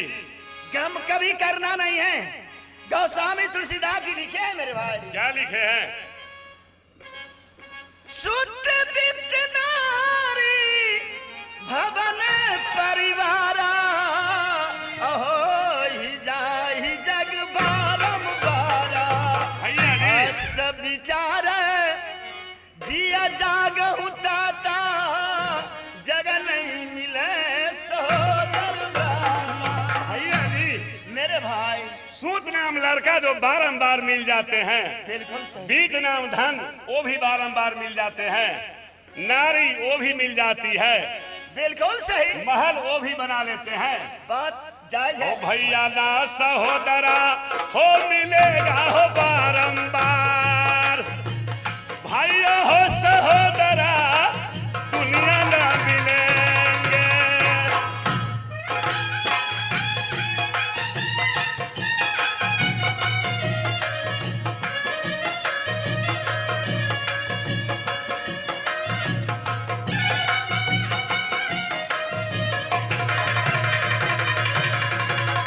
भैया हो सहोदरा दुनिया ना मिलेंगे।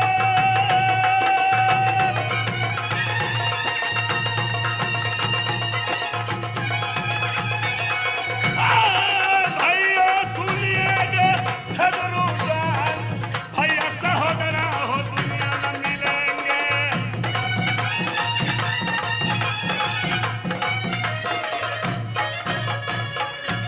कागे बात तो सही है कि भाई सहोदर नहीं मिलेगा।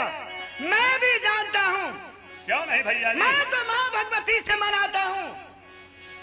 कहता हूँ हे माँ, जब दोनों भाई नागेश्वरी में हैं, तो दोनों भाई क्या सही सलामत जोड़ी रखें। क्यों नहीं भैया जी? है ना? क्यों नहीं? भाई इस समय में दरबारी रहता तो उसे कोई बात कर लेते। क्यों नहीं मेरे भाई भैया जी? ओ आजकल के चाल बिगड़ल जाता, ओ चाचा आजकल के चाल बिगड़ल जाता।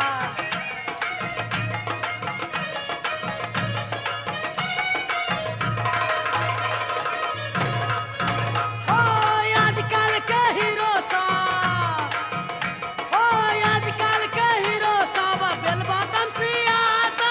आजकल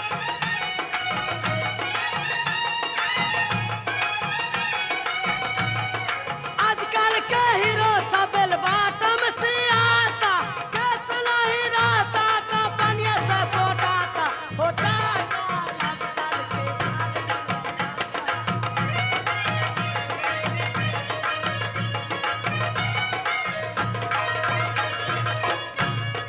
ओ आजकल के लड़की सब, ओ आजकल के लड़की सब तो कट्टी से आता।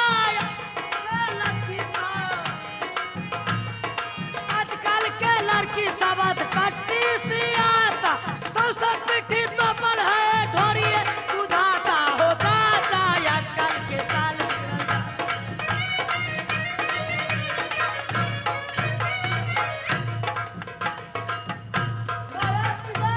जय हो, जय हो। क्या दरबारी अभी तक का ड्यूटी में त्रुटि क्यों करते हो? हुजूर जब हम आ रहे थे बहुत जुल्म का बात हुआ हुजूर। क्या हुआ? क्या जुल्म हुआ? जी हुजूर, अभी हम बताते हैं हुजूर। जब आ रहे थे तो एक भैंसा नदी में नहा रहा था और भैंसा जब देखा तो भैंसा बोलने का शुरू किया।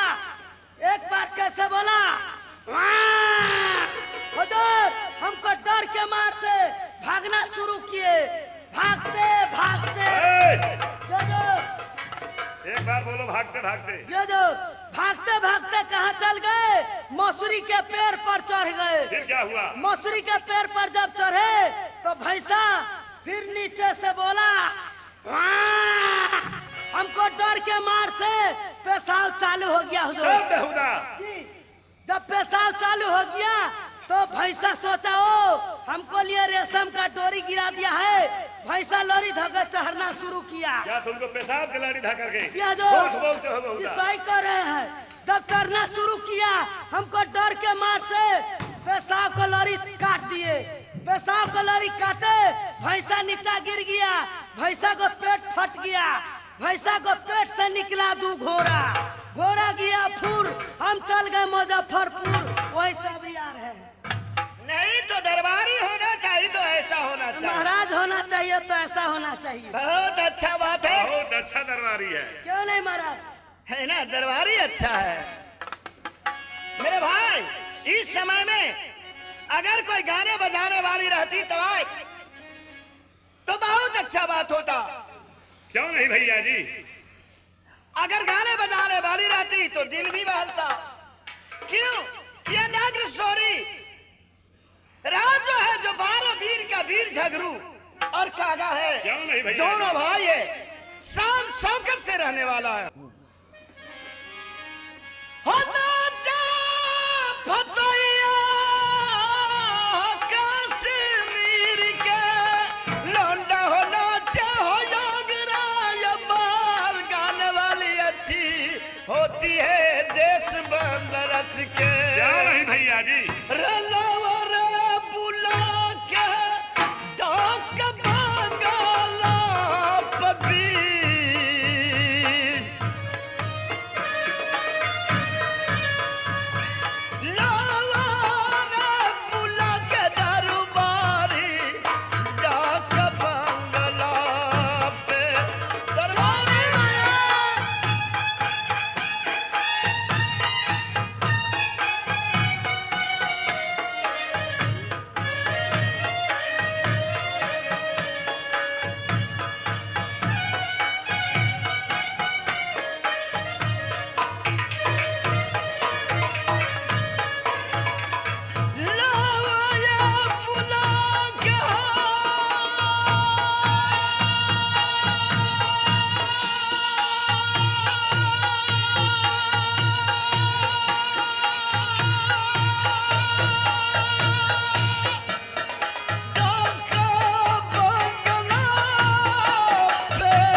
जरूर हम यहीं से मोबाइल से फोन कर देते हैं और भाई जी जरूर आ जाएगा हुजूर। हेलो हेलो हेलो, हाँ हाँ भाई जी जल्द से जल्द चले आइए, क्योंकि यहाँ राज सोहरी वीर झगरू सिंह जी को दरबार में आज नाच गाना होगा। अच्छा ठीक है, आ रहे हैं, आइए।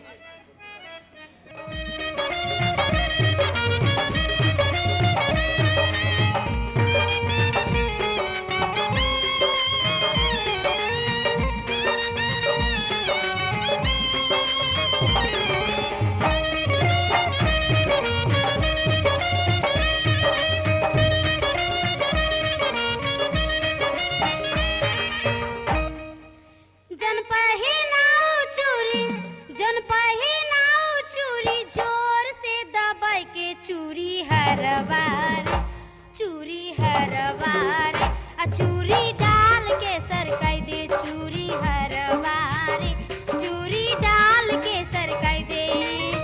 जन पहिनाओ चूरी, जन पहिनाओ चूरी जोर से दबाई के चूरी हरवार चूरी हरवार चूरी डाल के सरकाई दे, चूरी हरवार चूरी डाल के सरकाई दे।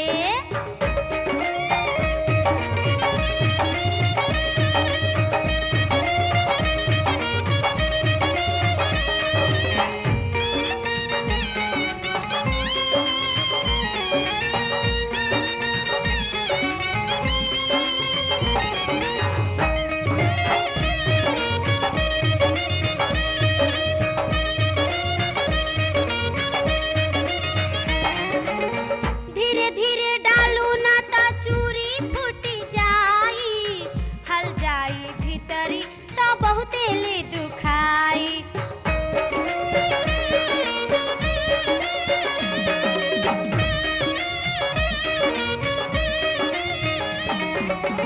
धीरे धीरे डालो ना ता चूरी फूट जाई, हल जाई भीतरी ता बहुते ले दुखाई।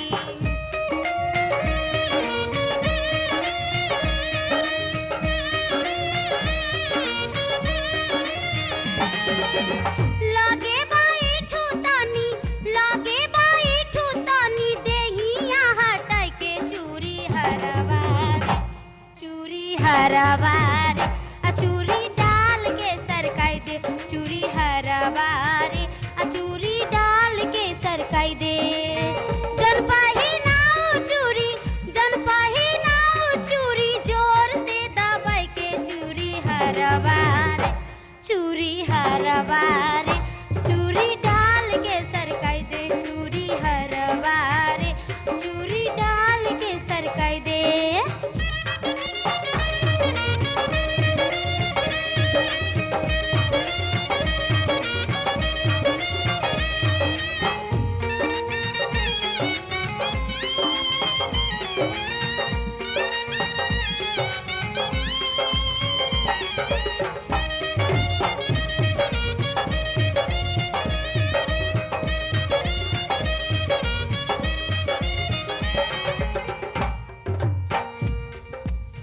बानी सुकुमार अभी उम्र 12 साल बा, उमरल जवानी बाटे गोरे गोरे गाल बा।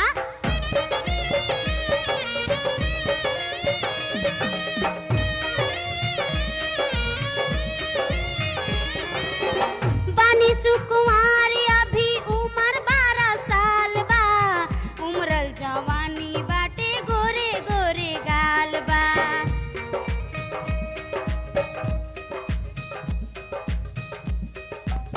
बानी तैयार हम, बानी तैयार हम, समीज सजाई के चूरी हरवार, चूरी हरवार, चूरी डाल के सरकाई दे, चूरी हरवार, चूरी डाल के सरकाई दे।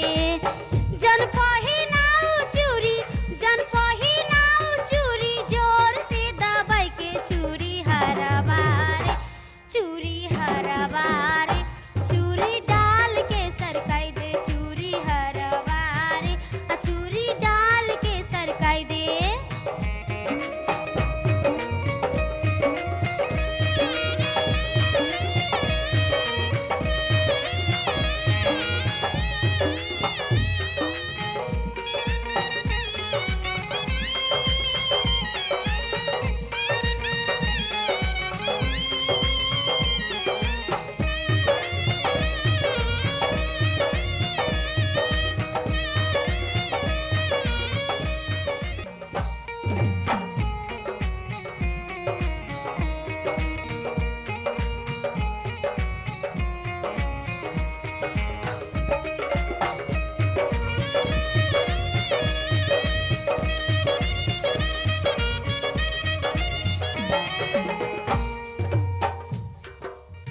बानी सुकुमार अभी उम्र 12 साल बा, उमरल जवानी बाटे गोरे गोरे गाल बा।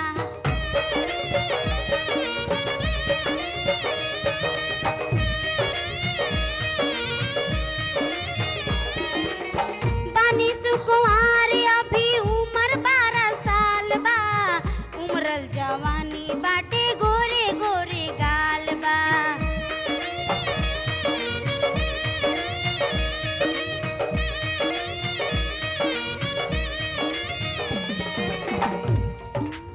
लगे बैठू तानी, लगे बैठू तानी देहिया हटाई के चूरी हरवार, चूरी हरवार, चूरी डाल के सरकाई दे, चूरी हरवार, चूरी डाल के सरकाई दे।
भैया जी। इस समय में अपने बांगला पे अच्छा से चरण का बंसुरी बजेगा। क्यों नहीं?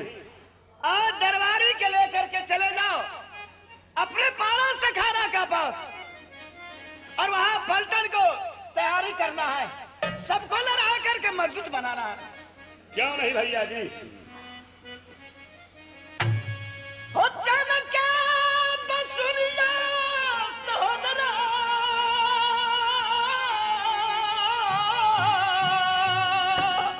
हो सुरहरिया नगरिया में बजैया हो कागा, किया कागा बैठी ले हो चमाई हमारिया ये पार लगाया।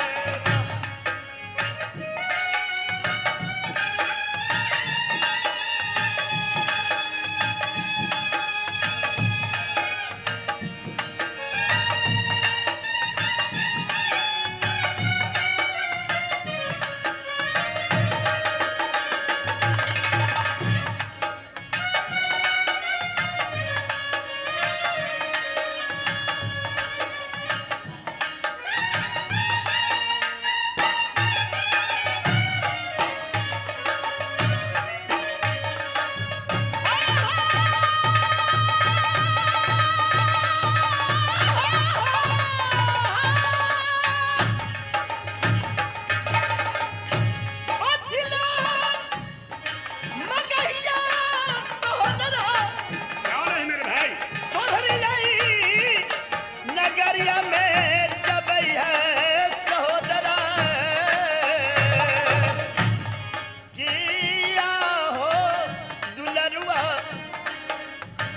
बैठी ले हो जबई हम गहिया ये पार लगेरा।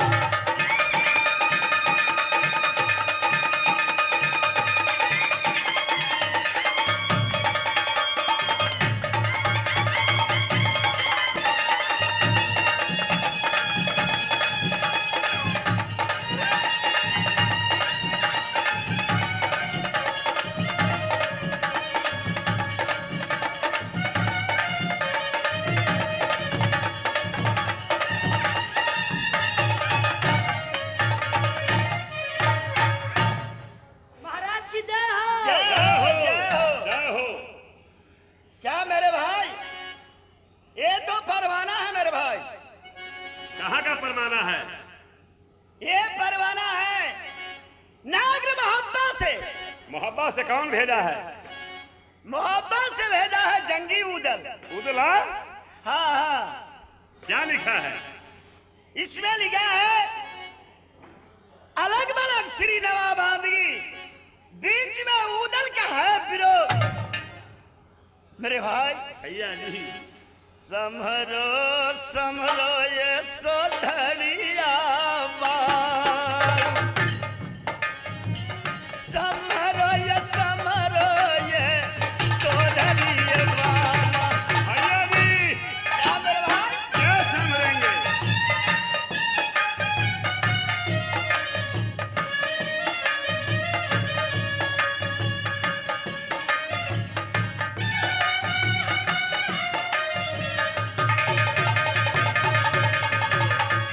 जागरू रसूलो न उदल के प्यार, या तब उदल चढ़ के तेरे सोररी में।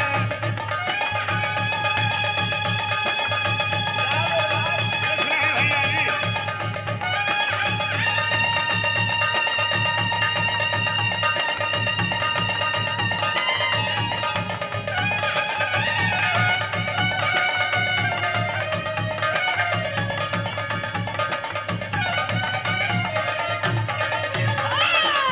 समरो समरो ये सोररी वाले, समरो समरो ये सोररी वाले।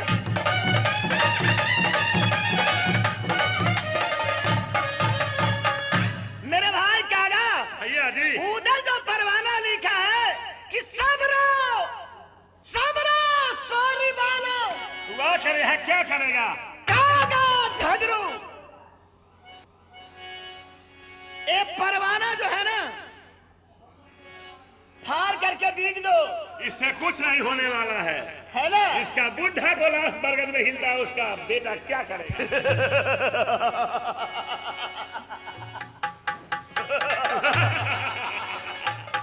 मेरे भाई भैया जी, तुम्हें भी पता है कि ये भी झगड़ू चंदेला वंश का बुंदेला झगड़ू है, क्यों नहीं?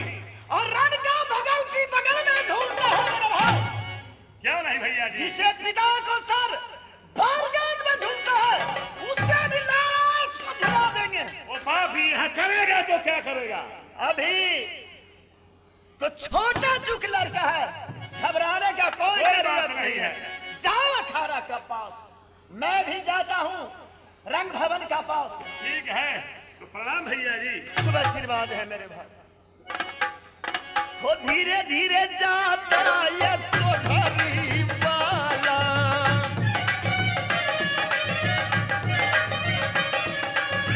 धीरे धीरे चलता गंभीरे दिन चलता है। भैया ये सुन भैया देश के लोग, जाता झगड़ू ये रंग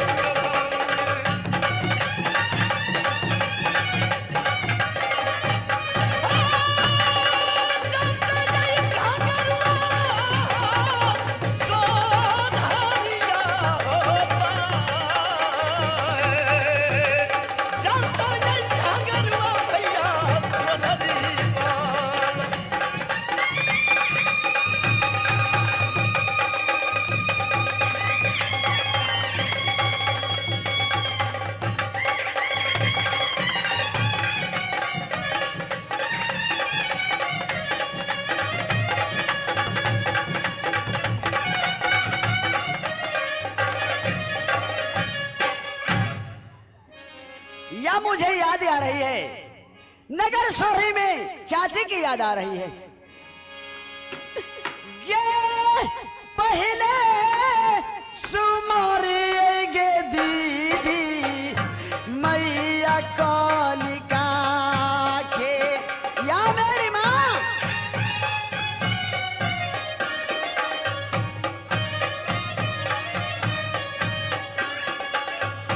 पहले सुमारी माता कलका के दीदिया,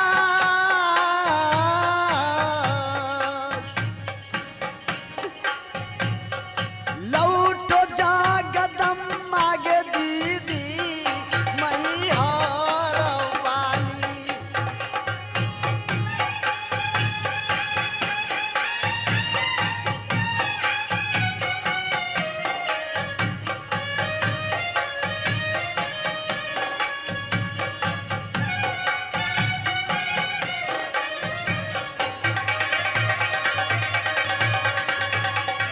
रहना तैयारी के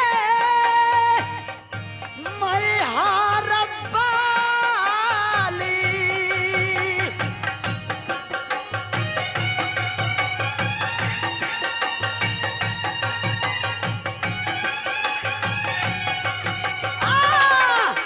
माता तोरी चरण के कमाल, हाय मोरी दीदी गे मई हार वाली।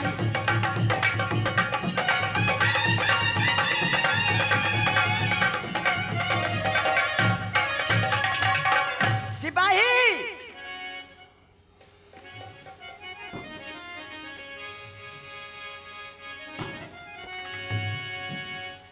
प्रणाम रानी साहब।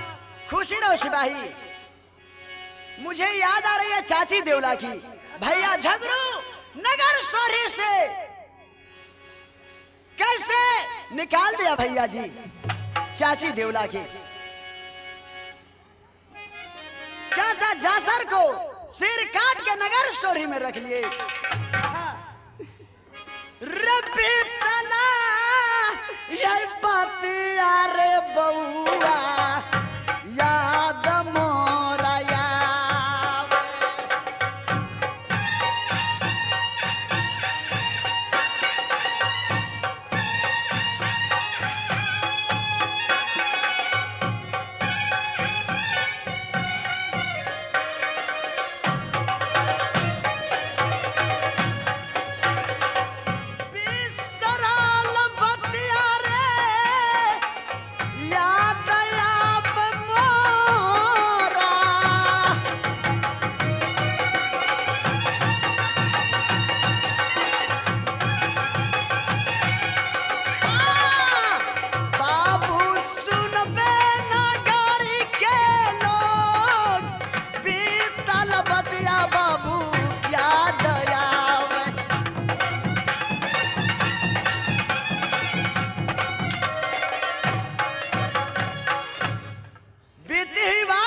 बागेश्वरी मुझे याद आ रही है, मगर सिपाही कहिए। जाके हर केसर के बुला के लाओ।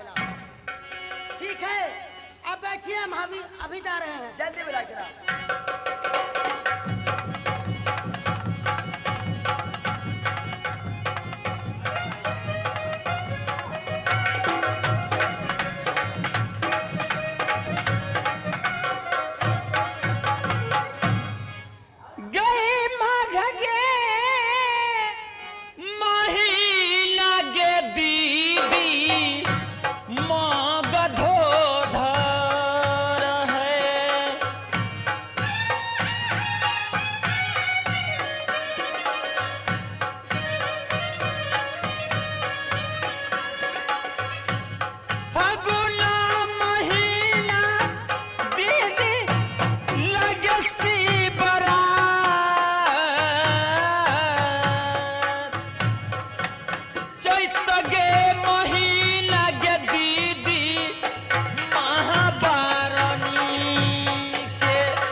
जी नैहर हमारी ए संगल दीप में है, ससुरा हमारी ओ सहरिया गढ़रा,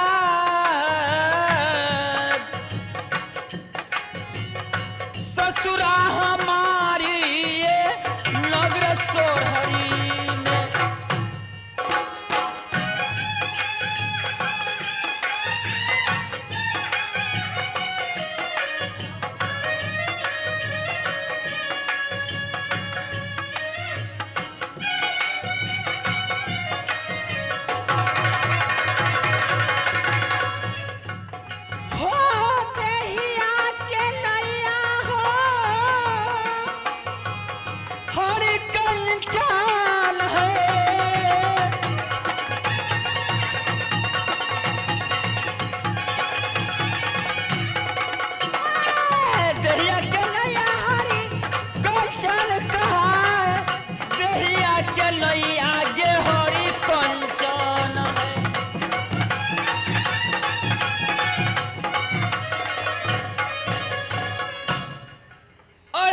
गोतनी का नाम हरि केशव है और ननद का नाम सती गौरा है।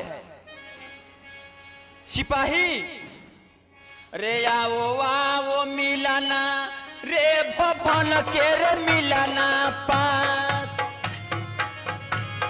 और दुलारुआ रे शीश भवनो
फागुन के जा रहा है, भेल भाई भाई बंटवारा है ना।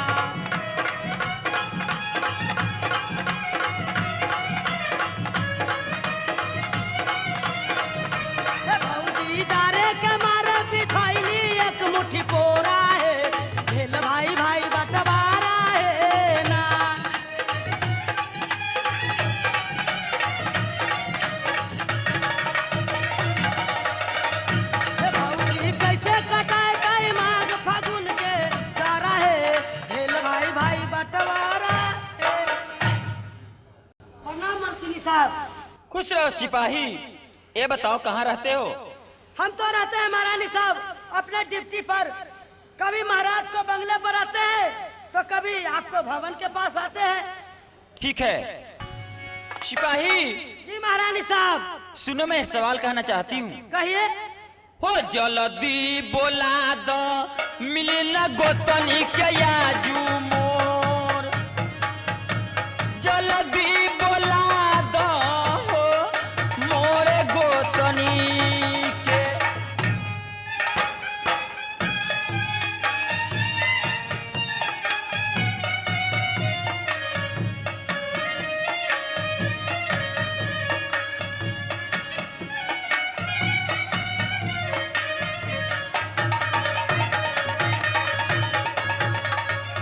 जल्दी बोला दो मोरे गोतनी के।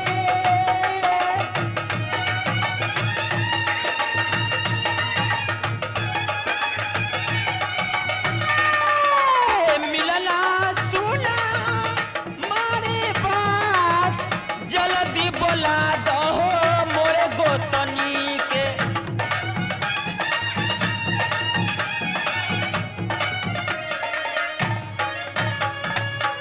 सिपाही। कहिए महारानी साहब। हमारी छोटनी गोतनी जो है हाँ हाँ उसे बुला करके जल्दी मेरे पास लाओ।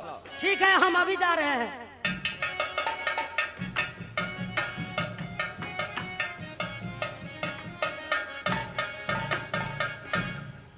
देवी मैया तोहरी गे चरण के कमाल।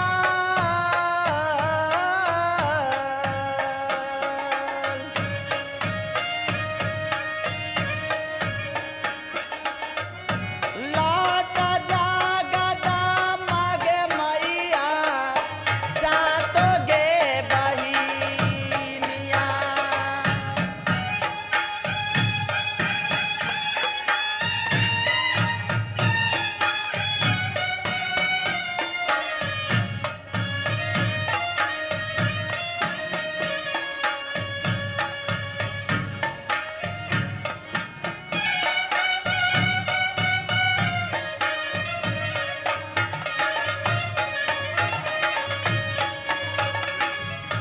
मैया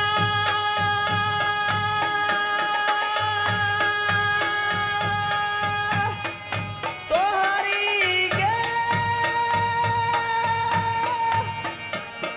चरण के कमाल।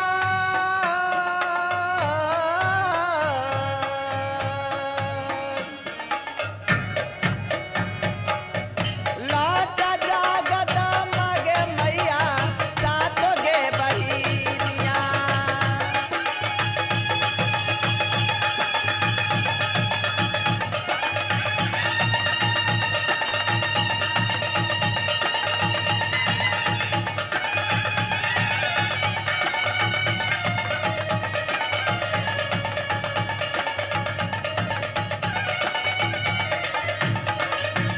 ए मैया तोरी चरण कबाल।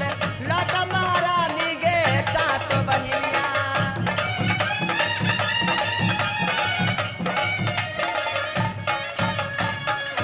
ए जी नैहर हमारी चांद्र गृह है।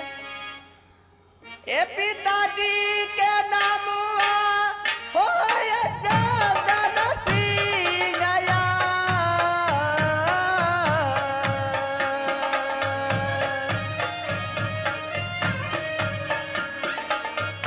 पिताजी के नाम आए भैया चंदन सिंह है।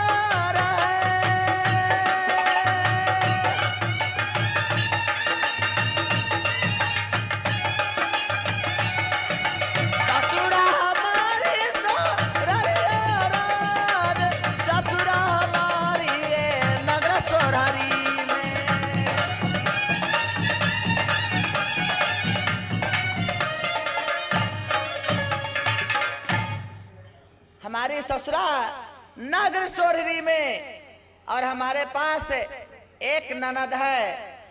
हो एक गो नाना दिया हो सोढ़रिया नगरिया में याब। एक गो नाना दिया हो लागे नगर सोढ़री में।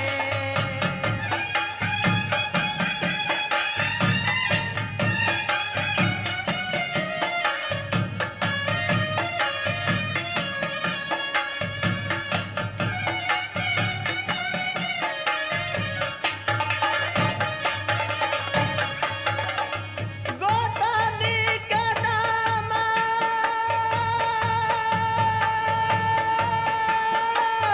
हरि का जान है।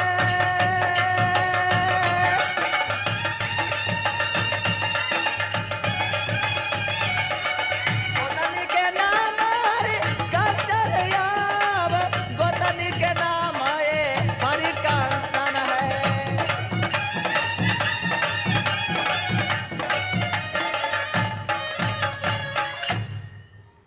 अरे सामो खेले गेली आई हो भैया की डालिया भागी गल कैचो।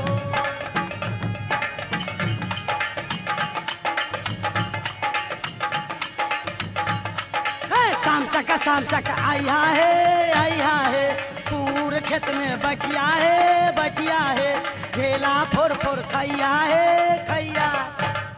प्रणाम रानी साहब। खुश रहो। क्या बात है सिपाही, क्यों आए हो मेरे पास? अभी हम आए हैं इसलिए कि आपको जो बड़ी गोतनी है वो बुलाए हैं। क्या हमारी दीदी बुलाई है? हाँ हाँ चलो मैं चलती हूँ। चलिए। चलो।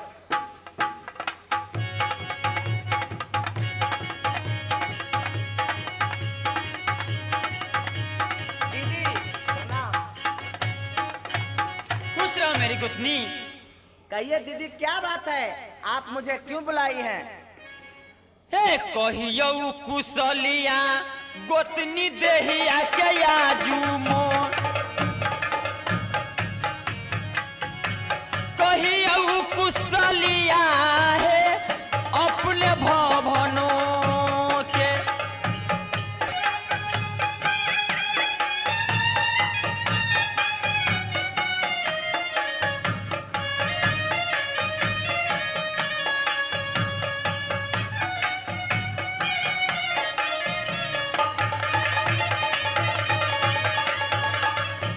कहियो कुशलिया है अपने भवनों के।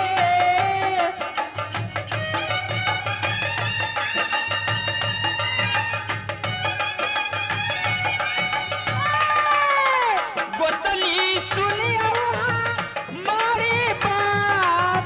कहियो कुशलिया है अपने भवनों के।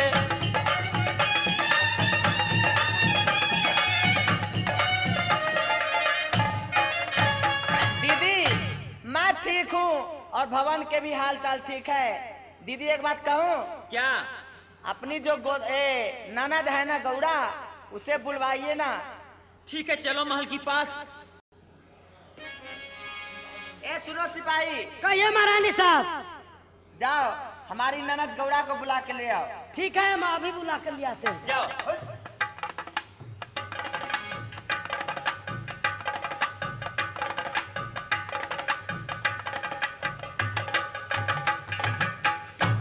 प्रणाम महारानी साहब। खुशी रहो सिपाही। अभी अभी आपको भाभी बुलाए हैं। क्या हमारी भी बुलाई है? हाँ हाँ हमारी पास नहीं आ गई? नहीं आप ही को बुलाया चलो। है। चलिए।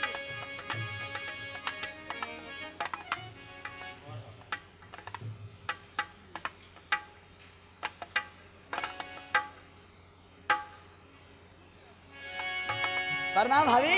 खुश रहो ननद। ई बतावा काहे का बुलैला? एक जरूरी बात है भाभी, याद मैं बस कहती हूँ भाभी। ठीक है सुनावा।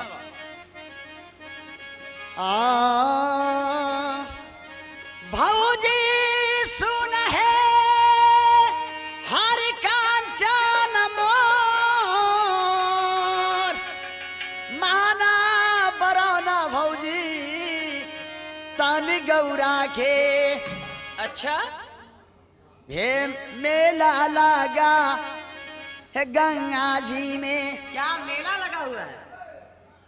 हम है जैती या गंगा है जी के धार कर या सलनमा है भौजी जैती गंगा में।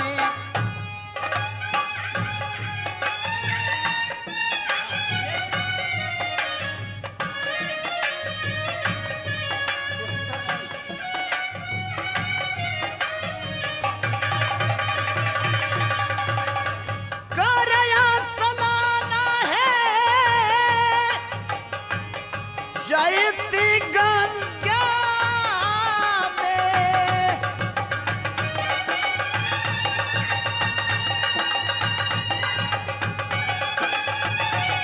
हाय! भौजी कहना के माना मोर माना बराना है तन गौरा के।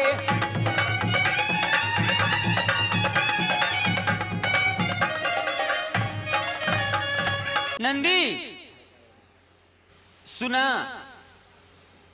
ये बात जो है गंगा स्नान जाने के वो हमारे स्वामी जी ऑर्डर देंगे, मैं तो ऑर्डर नहीं दे सकती। नहीं नहीं भाभी,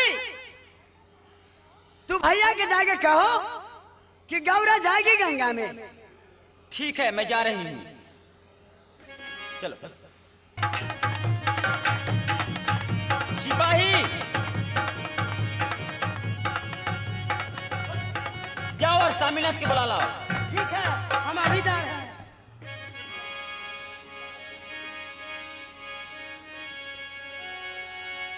महाराज की जय हो। जय हो जय हो। महाराज क्या बात? अभी अभी महारानी साहब बुलाहट की है भवन के पास। महारानी बुलाई है भवन के पास। जो जो ठीक है चलो। चलिए।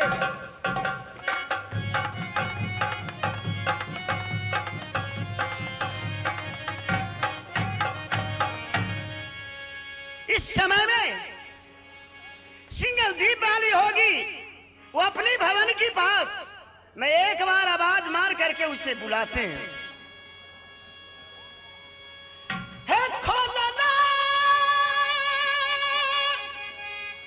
क्या मारे लाथ मिनिया,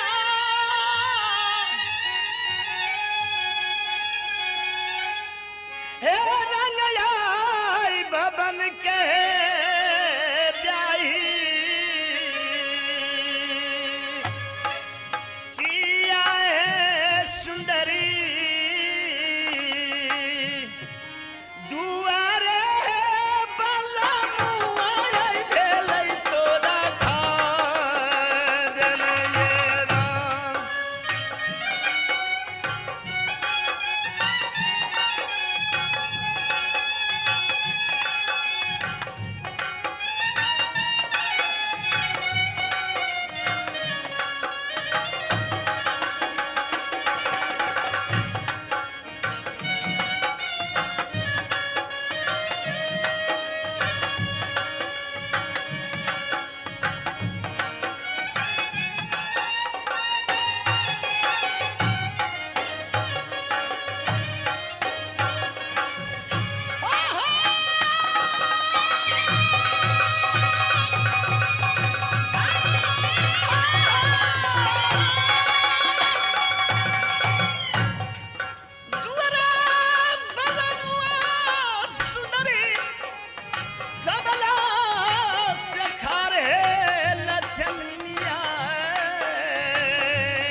केवाड़ खोलो, आओ बाहर। प्रणाम स्वामीनाथ। शुभ आशीर्वाद है, क्या बात है? महाराज, मैं इसलिए बुलाई हूँ, मैं एक सवाल कहना चाहती हूँ। जो भी सवाल कहना है स्वयं बताओ, देर मत करो, बोलो। ठीक है, सुनिए। महाराज, हाँ, जब से मैं शादी होकर राज सोरनी में आई, वाकई एक को नहीं तीरथ की है अभी तक। एक तीरथ ना किया है। हाँ स्वामीनाथ। अगर बोलो तुम इस टाइम में जो तीरथ के नाम पकड़ो वह तीरथ तेरा सोहरी में रहेगा। हो जय बई हो बलमुआ श्री गंगा हो या सलाम, कर भैया सलाम ए बलमुआ श्री गंगा। गंगा जी में? हाँ स्वामीनाथ।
ये गंगा नदी के कह रही है कि मतलब गंगा स्नान करने जाएंगे। हाँ महाराज। इजाजत दीजिए। हाँ।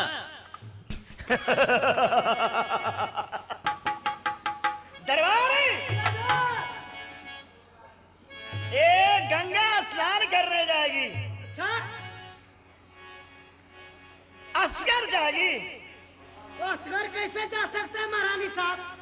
महाराज सुनो, इजाजत देंगे जबकि तुम जाओ और छोटी कन्या भी जाएगी, बहन गौरा भी जाएगी और साथ साथ दरबारी भी जाएगा। क्यों नहीं स्वामीनाथ, मैं भी चाहती हूँ यही। ए दरबारी, मैं ऑर्डर देता हूँ और भाई कागे जो है ना, वो भी तो ऑर्डर अपने पत्नी को देंगे। इस समय में मेरे भाई कागज के बुला करके ले आओ तुम। ठीक है, हम अभी जाकर बुला कर लाते हैं। और सब लोग मिल करके और जाओ, भाई तो ऑर्डर दे देंगे और मैं भी जाता हूँ।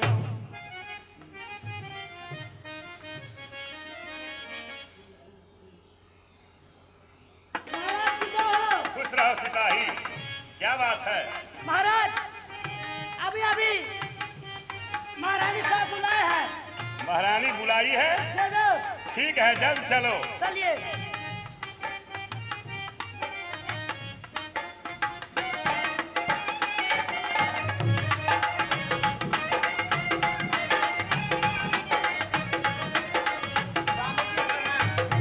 जय हो महारानी। है बेहुदा। क्या नाम है मालिक? जो चावल में दूध रखने से खीर बन जाता है और मौगी के गोर लगने से तकदीर बन जाता है। महारानी, स्वामी जी। आज मैं बहुत चंचल देख रहा हूँ, इसका कारण क्या है? हाँ स्वामीनाथ, आप मुझे चंचल देख रहे हैं, इसका कारण है कि आज विचार है स्वामी जी कि मैं जाऊं गंगा स्नान करने। आपसे ऑर्डर मांगने आई हूँ, आप मुझे ऑर्डर दीजिए। क्या गंगा स्नान करने? हाँ। नहीं, हे पारस पोखरा नगर सोरहरी में पारस अखाड़ा सोरहरी अहरा गए। नगर सोरहरी में नित दीन कन्या है कन्या सोरहरिया सलाम करना या सलाना है प्यारी नगर सोरहरी में। नहीं, मुझे ऑर्डर दीजिए ना।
मुझे ऑर्डर दीजिए ना, क्योंकि दीदी भैया से ऑर्डर ले लिए हैं, तो आप भी मुझे ऑर्डर दीजिए ना। नहीं नहीं प्यारी, हम तो कहेंगे नहीं जाने के लिए। दे दया ओ डरावा हो मन मोहना पियरा मोर, दे दया ओ डरावा हो पियरा अपने रानिया के। नहीं नहीं प्यारी, मैं तो कहूँगा नहीं जाने के लिए। नहीं, मैं जाऊंगी।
सिपाही ठीक है, अगर महारानी जाएगी तो जाओ बहन गौरा को और भाभी जी को जल्द बुला करके ले आओ। अभी जा रहे हैं वो तो। जाओ।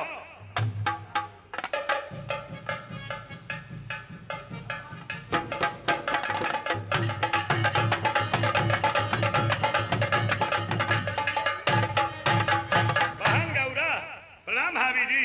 खुश रहिए देवर जी। ये दोनों भाभी जाती है हरिद्वार में, बहिनी सुना गौरा जो मेरी बात ये संग में जा गौरा ये हरिद्वार में, करनाया सलाना गे बहिनी गंगा जी में आप, करनाया सलाना हरि के द्वार में।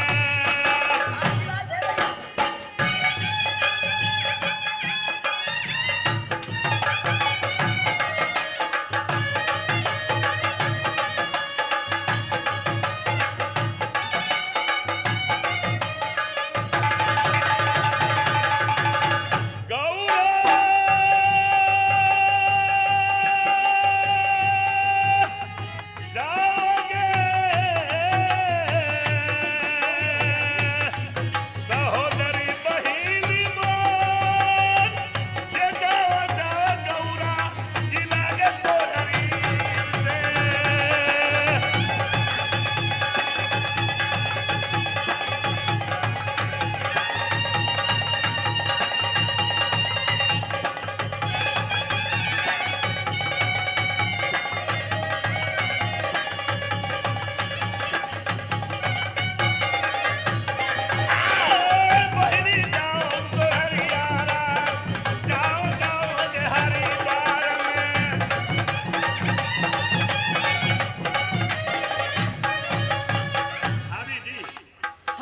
कहिए। तीनों आप भी चले जाइए गंगा में स्नान करके और जल्दी चले आइएगा। ठीक है, जाइए आप। सिपाही जी मालिक। तुम भी जाओ।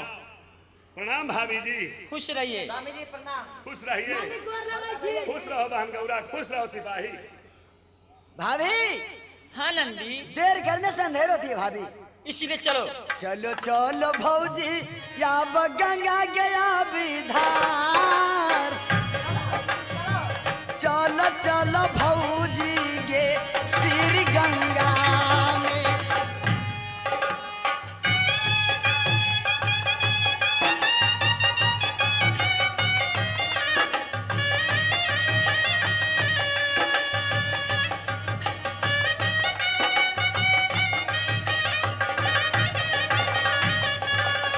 चलो हमर भौजी है भाभी। हाँ बोलिए। सिर है मती गंगा।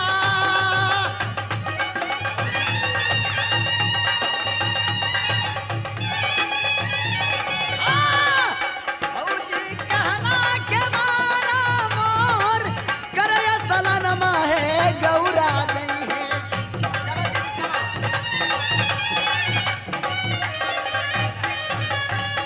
भाभी यही श्रीमती गंगा है। अच्छा, क्या यही गंगा है? हाँ मगर ऐसे नहीं भाभी क्या? कि मैं जा रही हूँ धर्म घाट पर, तुम जाओ अधर्म घाट पर। क्या तुम यहाँ नहीं नहाओगी? नहीं भाभी, ठीक है, मैं कुमारी हूँ गोतनी? इसलिए इस घाट पर नहीं नहाऊंगी। हम लोग की सामिना जहाँ स्नान करते हैं मैं तो वहीं स्नान करूंगी। हाँ मैं भी वही स्नान करूंगी। सुनिए दीदी, हम दोनों गोतनी मिलकर एक घाट पर स्नान करूंगी और ननद को छोड़ दीजिए, ये धर्म घाट पर जाकर स्नान करेगी। और मलकिनी है। हाँ। एगो बात कहूँ। कहो। अरे औरी में न छोड़ब न तो भूतला जा मेला में तो हम कन्ने खो जाइत रह। ऐ पागल, ए ननद सुनो, तुम जाओ अपने घाट पर। जाओ, मैं कह रही हूँ जाने के लिए, लेकिन ठीक से जाना, समझी? हाँ भाभी मैं ठीक से रहूंगी। और जल्द से चले आना। हाँ जल्द से, तुम ही जल्द से आना। हाँ ठीक है, मैं जाती हूँ दोनों गोतनी। चलो दीदी चलो। ये घाट चाची देवला की है, ये धर्म घाट चाची देवला की है। वो घाट जो है पापी घाट भैया झगड़ू का है। मगर या भगवान क्या कोई के खबर लेके यही तक चाची देवला के कि ये चाची मोर के नहीं कोई नगरी में यार।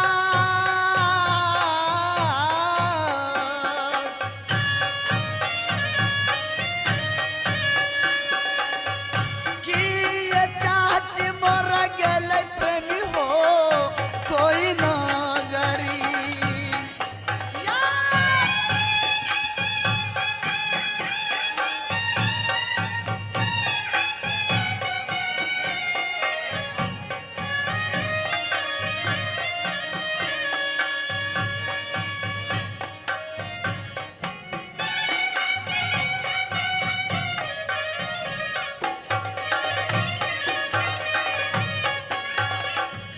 कोई ना खबर आगे यह पंचायती के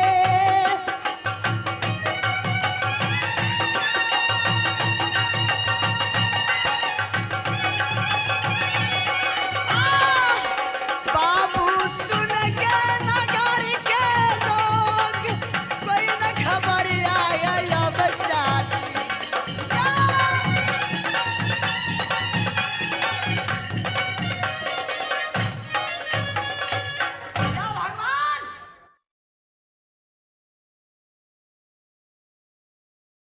चाची की शौक से मुझे याद आ रही है कि मैं गंगा में डूब के मर जाऊं, कि जहर खा लूं, कि फांसी लगा लूं,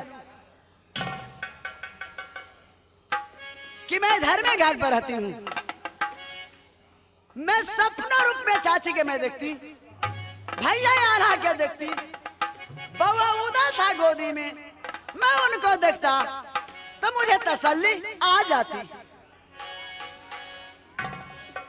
ये सपना न रूप में ये देखी बउआ उदला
कि मैं धर में घाट पर जा रही हूँ नहाने के लिए।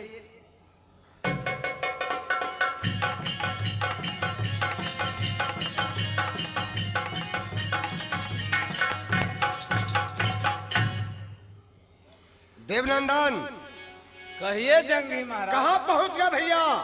हम लोग गंगा जी के घाट पर पहुंच गए। यही श्रीमती गंगा जी हैं।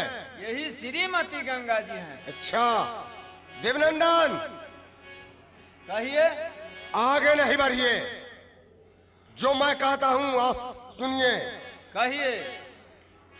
जाकर पूछिए उस नारी से क्यों रोती है गंगा जी में। ठीक है, ऐसा ही होगा। जाइए पूछिए। चलिए।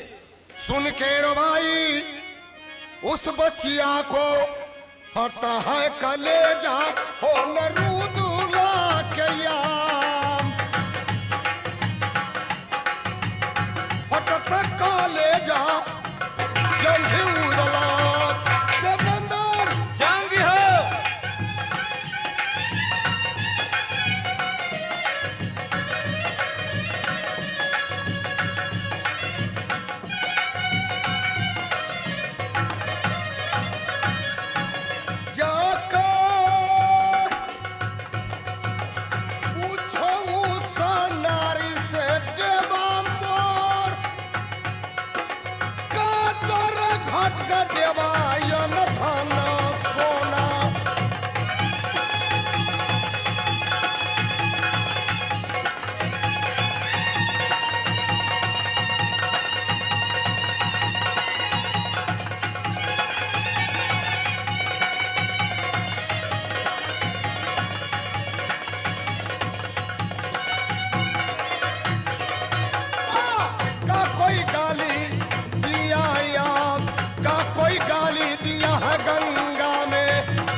देवनंदन जंगी महाराज चल जाकर उससे पूछिए।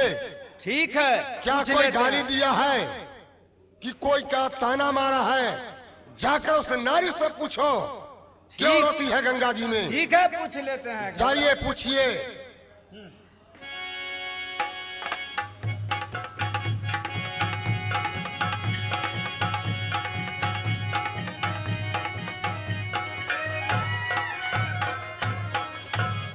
ये बचिया। प्रणाम बाबा। जय हो जय हो जय हो। ये बताओ क्यों रोती है गंगा जी में? क्या कोई मुसीबत पड़ गया है? बाबा मैं किस लिए रोती हूँ? मैं अपना दिन दुनिया के लिए रोती हूँ बाबा। बताओ क्या विपद पड़ मुझे गया है? दिल की आवाज कहाँ नहीं जा रही बाबा? बताओ बचिया। बाबा ये बिस्तरा बाबा याद मोरा या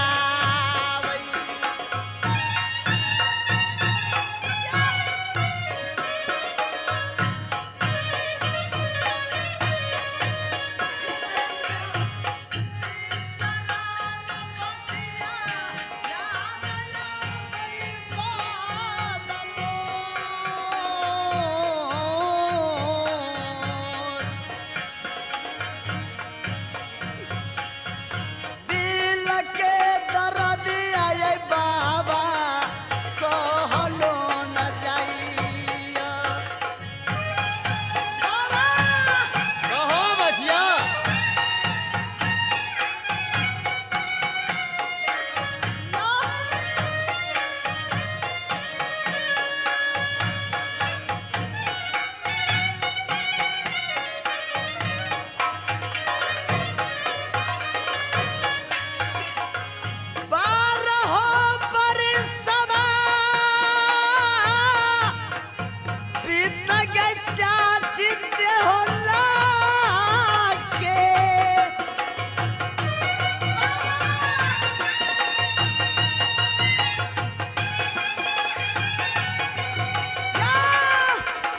कभियो नहीं आई सोरहरी रात, कभियो नहीं आई बूढ़ी जैसा सोरहरी में।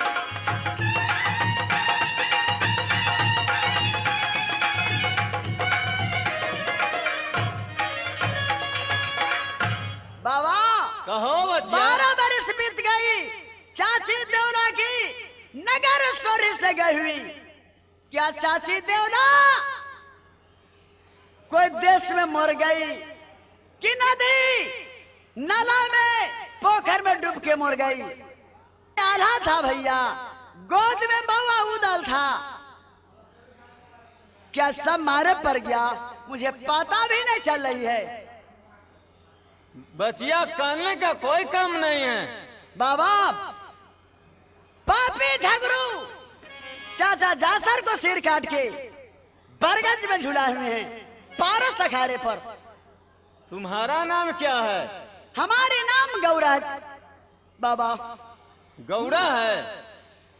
हाँ बाबा, इससे अच्छा कि चाची के शौक से मेरा हो दिल करता है बाबा कि डूब के ये मोरा जईती या बगंगा में।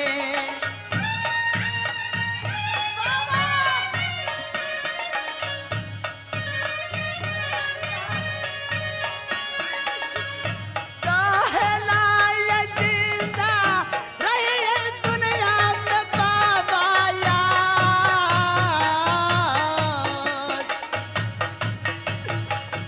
कहला ये जिंदा ये रही है या दुनिया में।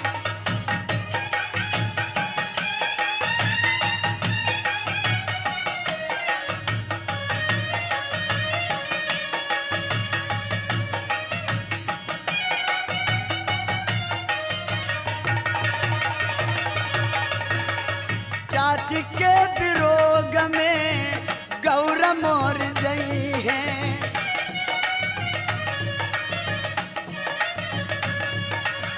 चाची के विरोग में गौरा मोर गई है।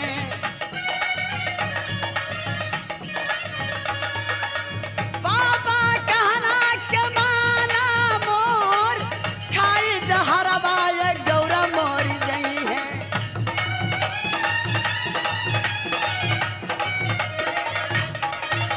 देखो बचिया, बोलिए बाबा। तुम जहर वहर मत खाओ। तुम रुदल से मिलना चाहती है हाँ तो ठीक है, अचरा उठाओ दीनानाथ पर, जरूर मिल जाएगा। मिल जाएगा बाबा। हाँ बचिया। जब भाई उधर मुझे मिल जाएंगे तो बाबा आपको चरण में पखारूंगी बाबा। ठीक है, तुम अचरा उठाओ दीनानाथ पर। मैं अचरा उठाती हूँ बाबा।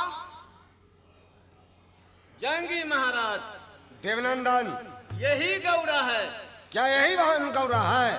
इसे छल नहीं कीजिए, मिल लीजिए। क्या बाबा दीनानाथ, भाई उधर से दर्शन करा दो।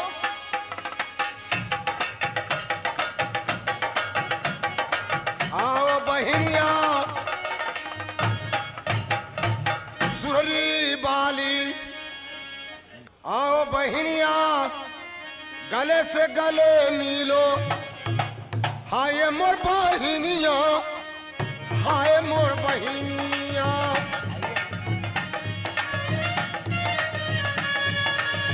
हाय मोर बहिनिया, हाय मोर बहिनिया।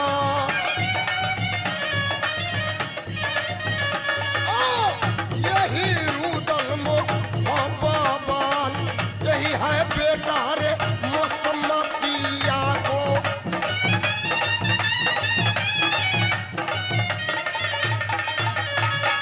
बहन गौरा, बोला बाबा उदल। ये तुम बताओ क्यों रोती है गंगा जी में? क्या कुछ कमी हो गया है? हाँ बाबा उदल, कि मैं चाची के लिए रो रही थी, मैं भैया आला के लिए मैं रो रही थी। अच्छा ये बताओ तुम, जो अभी शादी तुमको हुआ है कि नहीं? ही नहीं, मैं बाहर कुमारी बैठी हूँ अभी तुम नगर कुमारी सोरी है? में। बहन गौरा, तुम कुमारी है? हाँ। जा जा पापी कागा झगरू, तो पर गिरेगा बजारू का धार। जोरा जोरा नगबा पापी रे गसेगा।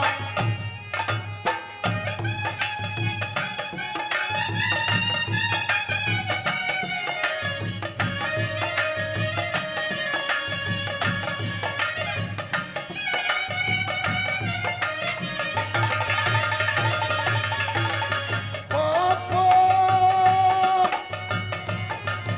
हम तारे सुररिया सानरा, पापा रे कमाता पापी तूर सुररी में।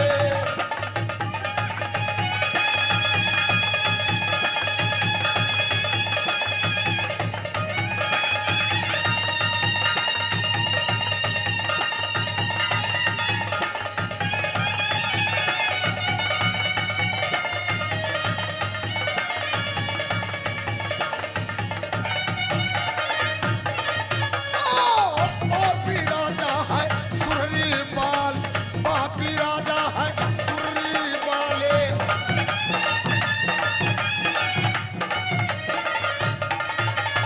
ठीक है बहन गौरा, तुम जिंदगी बनाओ जंगी उदयचंद को। जोन किला में सुंदर दुल्हा मिलेगा उसी से मैं शादी तुमको कराऊंगा। बाबा उदल, मगर पापी झगड़ों को जिंदा ही न छोड़ो। अभी कहाँ है कागा झगड़ू? ये तुम बहन बता सकती ये हो? 12 अखाड़ा पर है। क्या पारस अखाड़ा पर क्या करता है? ये कुश्ती लड़ता है बाबा। कुश्ती लड़ता है। मगर एक बात सुन लो, डराना मत। रात तोहरे मदद में बउआ रे नारी गौरा है, माता घाबराना बउआ उदला रे घबराना नहीं। चाचा के बदल बर बउआ आज रे सधाना।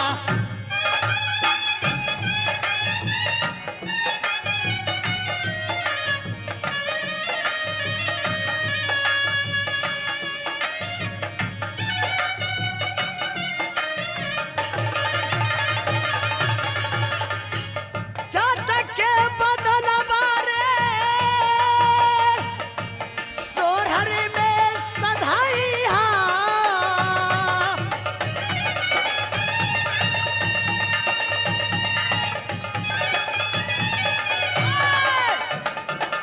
अय्या सुनाऊ तलम मेरा बात, माना बरौना रे बहनी गौरा के।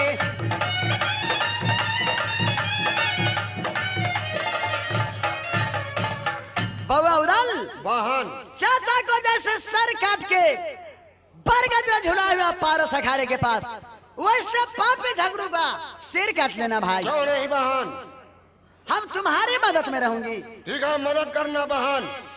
देवनंदन जंगी महाराज चलो भैया। चलिए, देर है तो अंधेर है। ठीक है चलो। चलिए।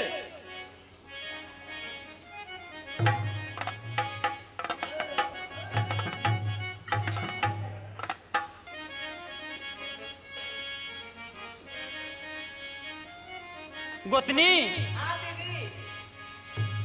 कहो दीदी क्या बात है? गौरा गई स्नान कर लेके अभी नहीं आई। हाँ वही तो मैं सोच रही। क्या भाभी? अच्छा आ गई। चलो। अरे बाप रे बाप। ए दीदी कुछ देख रही हो?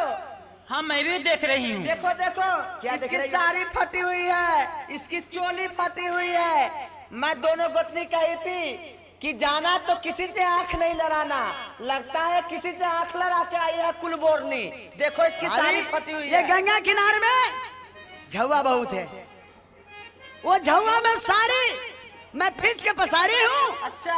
उससे खोच ला के सारी फट गई है। आय हाय हाय हाय, झुआ बहुत है। जोगे कूला बोरानी गे न कटौनी गे न नदी मोर,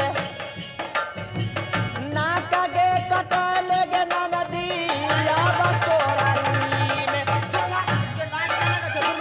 गे सारी काट परवा के ले कुल बोरनी कहीं के।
सारी फरवा के आई है कुलबोरनी।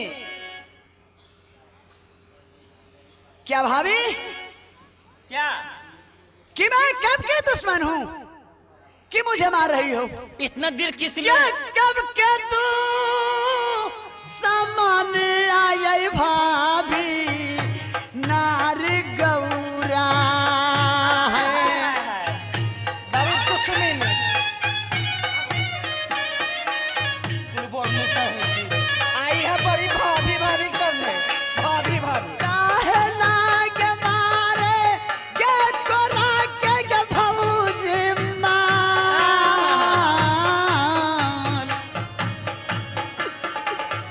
काहे आप मारत भाभियो कोरा के मार।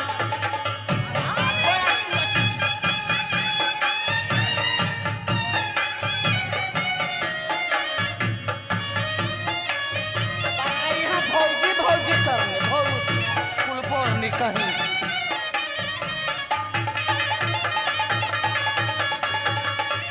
कौन के कसूरबा गौरा करी है। बहुत प्यारी हो, बहुत कुछ नहीं जानती। भाभी करने ये कुलबोरनी कुलबोरनी गिरा दिया। भौजी कहना के माना मोर, हमर भौजी है हर के सर। बहुत प्यारी हो, कुछ नहीं जानती। भाभी तुम दोनों मिल के मारती हो ना, चलो भैया जी के पास।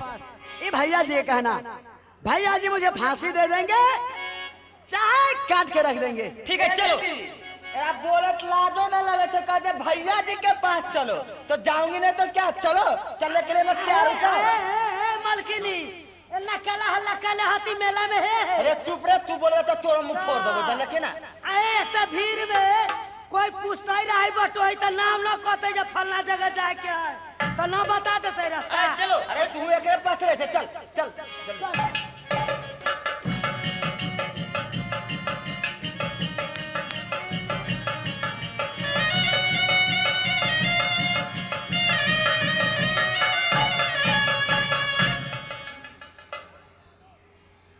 मेरे भाई कहा गए भैया जी। अभी तो इस टाइम में बहुत खुशहाली की बात है, क्यों नहीं भैया जी? और खुशी से दोनों भाई रह रहे हैं।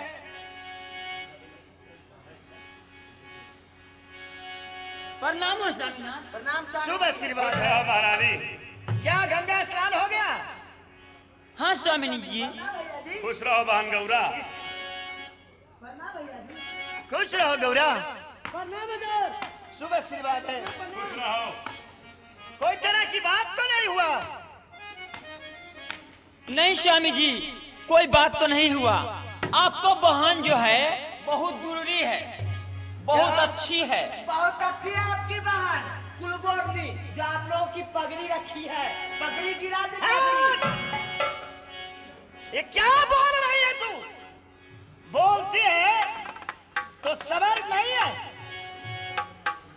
स्वामी जी, मैं आप जहाँ नहाते हैं मैं वहाँ नहाने के लिए दोनों गोतनी बैठ गई और ये चली गई उधर कारी नहाने के लिए। वो भी तो अपना ही घाट है, चाचा जी का घाट है, उसमें क्या दिक्कत हुआ? उधर अगर गई है या नाग सोरी में चारों तरफ गंगा बह रहा है, स्वर्ग घाटू का है। हो पगड़ी हो गिरा दिला स्वामी तोहरो हो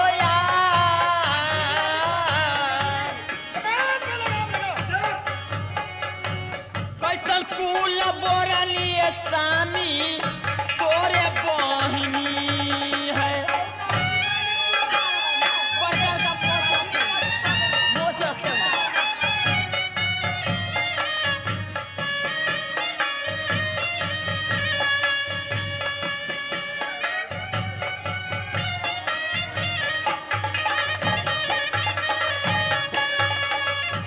बाबा जी के संगे हो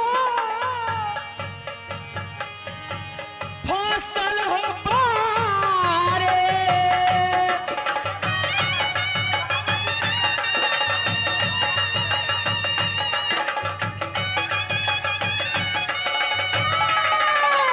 स्वामी सुनियो हमारी बात, कोई संकुलक्षणी हो राउर बहिनी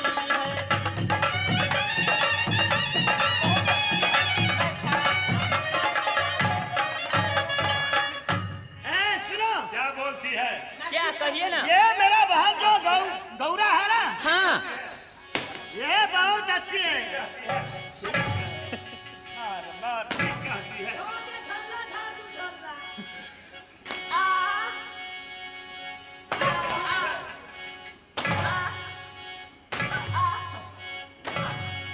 भैया जी हाँ गौरा, एक बात है भैया जी, नगर सोरी में कभी अपने हाथ है आप गौरा को एक चाटी नहीं मारे भैया जी।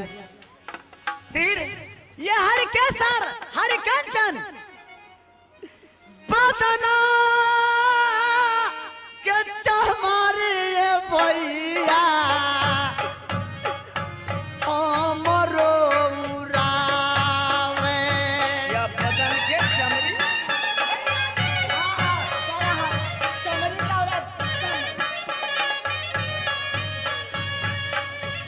कब के तू समानमा हो गौरा रही थी।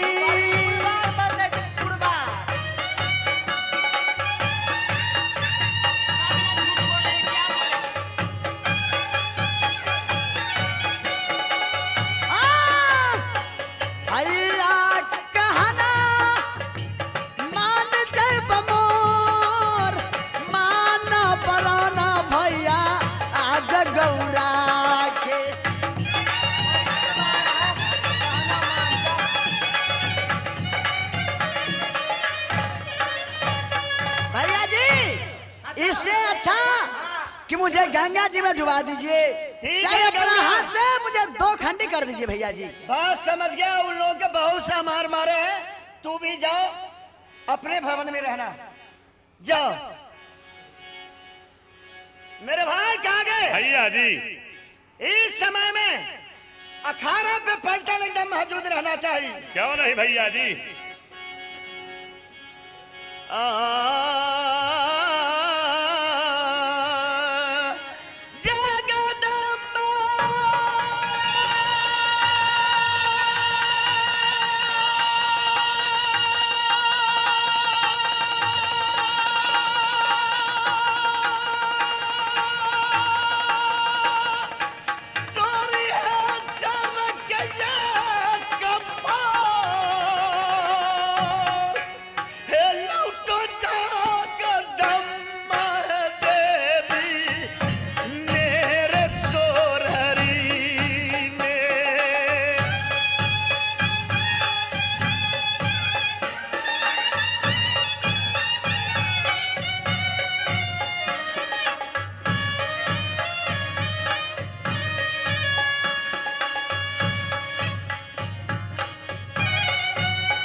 तो गम करना नहीं है। इस समय में जाओ अखाड़ा के पास, मैं भी जा रहा हूँ।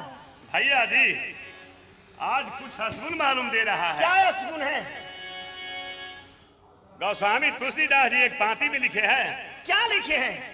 खग सियार बोलहि प्रतिकूला, सुनि सुनि होहि भरत मनसूला। खग मतलब काग जिसे बोलना चाहिए दिन में वो रात्रि में बोलती है।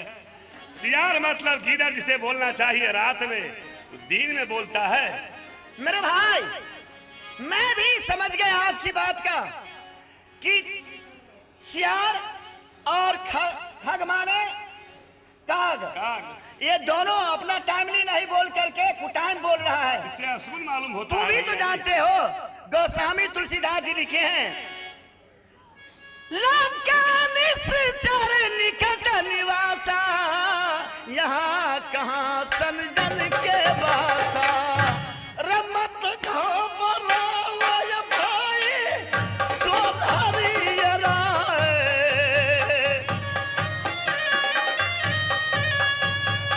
मत घबराओ मेरे भाई नगर सोधरी में।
मैं भी जाता हूँ। ठीक है तो आप जाइए।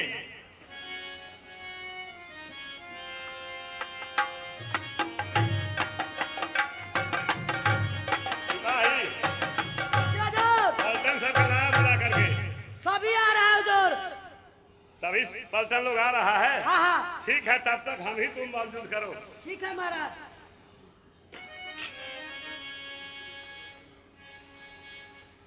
जान बैठी कर लो पहले। हाँ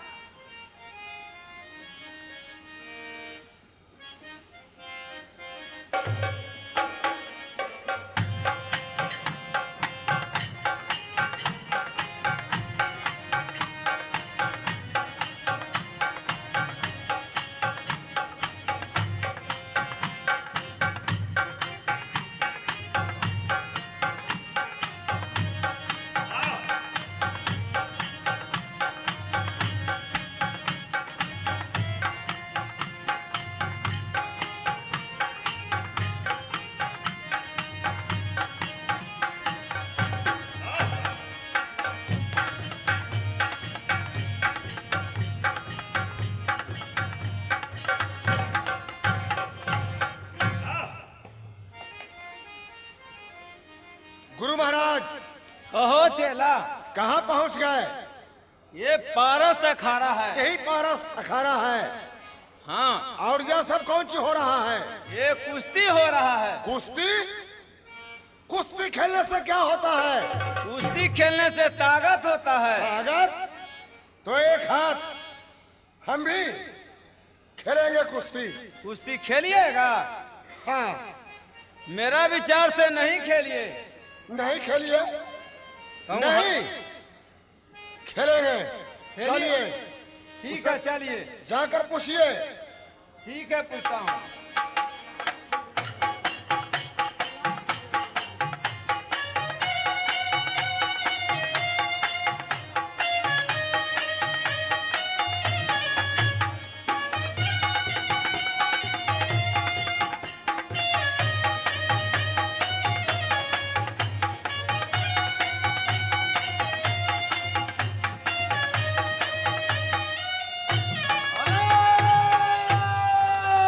निरंजन, अलग अलग इंजन।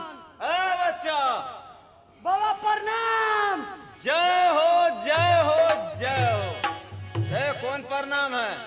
बाबा ये जो हुआ सब भोजपुरी हुआ, और ऐसे जो हुआ ना सब प्योर देहाती हुआ।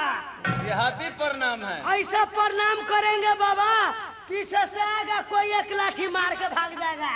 क्यों नहीं? और ऐसे जो प्रणाम करेगा भोजपुरी में, तो ऐसा प्रणाम करते रहेंगे, आगे पीछे तक तो हुए रहेंगे। ये बताओ, हाँ, ये अखाड़ा किनका है? एक हरा वीर झगरू सिंह का है बाबा। यहाँ कौन कौन रहते हैं? अभी तो हम हैं और महाराज कागा सिंह है। तो जाकर कहो कि बाबा आ गए हैं। अच्छा, आप साधु बाबा है? साधु बाबा। बोलो अच्छा साधु बाबा। अरे उदा शराब दे देंगे। गुरु महाराज कहो चेला। ज्यादा मजाक करता है। फार गुदरिया तेगा बढ़ा दो। नहीं नहीं, ऐसा नहीं कीजिए, तो जान जाएगा दुनिया वाला लोग। देवनंदन खा पर सुख गया, माँ चंदी को कायर के हमारे गे गर्दन पर तलवार ओगरे चढ़ा देंगे मार चंदी को।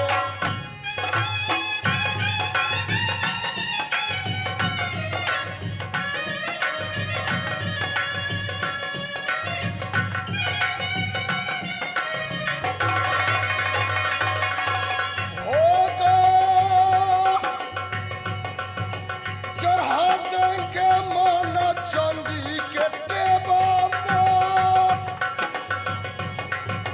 ये बड़ा परारा नहीं के रुगला चीन है।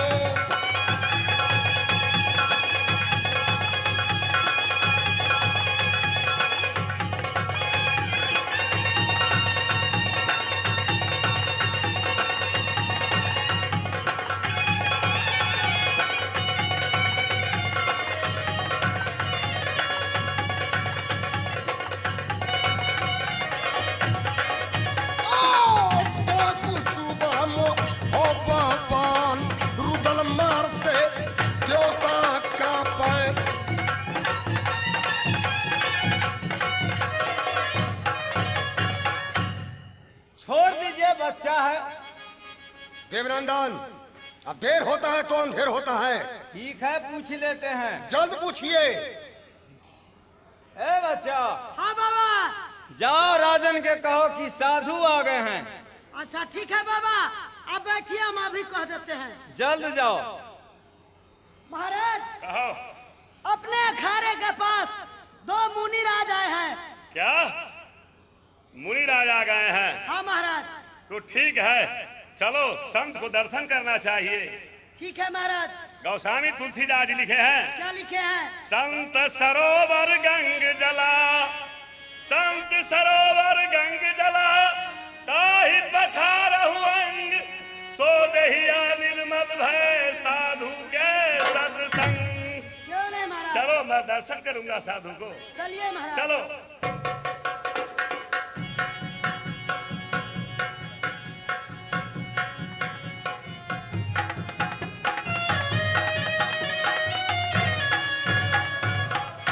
करता हूँ मुनिराज प्रणाम आपको। जय हो जय हो जय हो। क्यों आए हैं यहाँ तक? आने का कुछ कारण है राजन। क्या कारण है? ये मेरा चेला है, एक हाथ कुश्ती खेलना चाहता है। इससे खिलवा दीजिए। हमरा से खेलवा बाबा। इससे खेलिएगा? नहीं, अनारी से नहीं खेलूंगा, हाथ पैर टूट जाएगा। इससे खेलेंगे। आपका नाम क्या है? कागा सिंह। कागा सिंह आप ही को नाम है? क्यों नहीं? कागा सिंह से खेलिएगा? नहीं, इन्हीं का नाम कागा है। इन्हीं का नाम कागा है। नाम सुना हम कागा को, सीनार जरगा या न रुदलक भाई मोर, सीने जब जरगा या जंगी उदला को।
समान तिरछीपन लगा लूं को।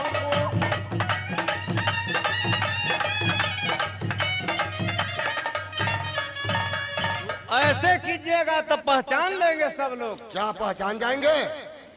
अस्थिर से कुश्ती खेलिए। तो मैं इनसे कुश्ती नहीं खेलेंगे। राजन, कहिए महाराज। ये अखाड़ा के गुरु महाराज कौन हैं? हमारे भैया झगड़ू सिंह हैं। तो एक हाथ कुश्ती खिला दीजिए। सिपाही जजर। जाओ भैया जी के बुला करके ले आओ, जो महाराज कागा सिंह बुला रहे हैं। ठीक है महाराज, हम अभी जाते हैं। जाओ।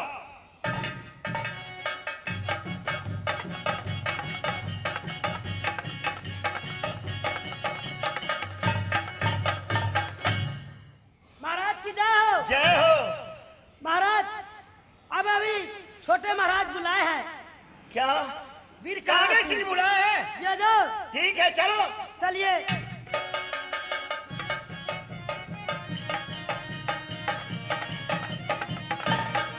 प्रणाम भैया जी। शुभ आशीर्वाद है मेरे भाई।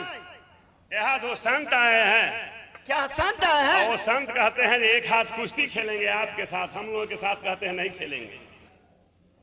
बाबा अगर कुश्ती खेलते हैं तो तुम लोगों से नहीं खेलेंगे। नहीं। ठीक है, तो बाबा के बुला। बाबा हैं। जय हो जय हो जय हो। बाबा कहिए राजन। आप लोग अखाड़ा पर आए हैं कुश्ती खेलने के लिए। थोड़ा इच्छा हो गया है चेला को।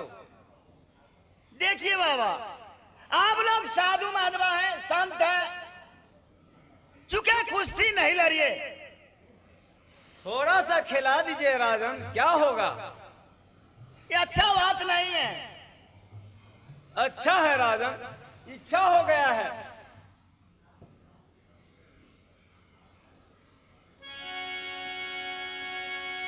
बाबा सुनो मुनि बैरा,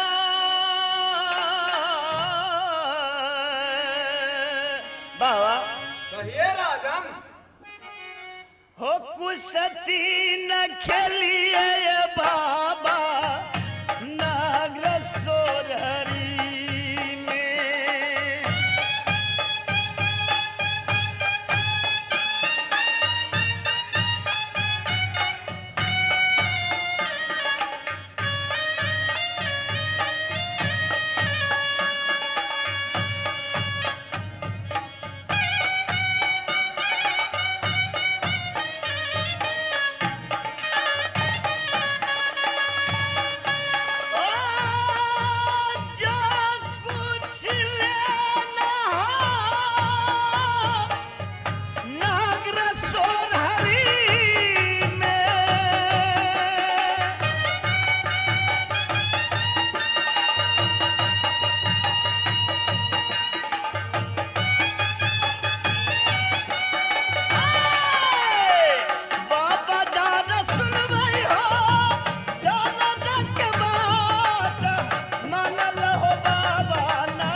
कहिए राजन। धन है आप लोग, आज नगर सोरी में पांव पधारे हैं।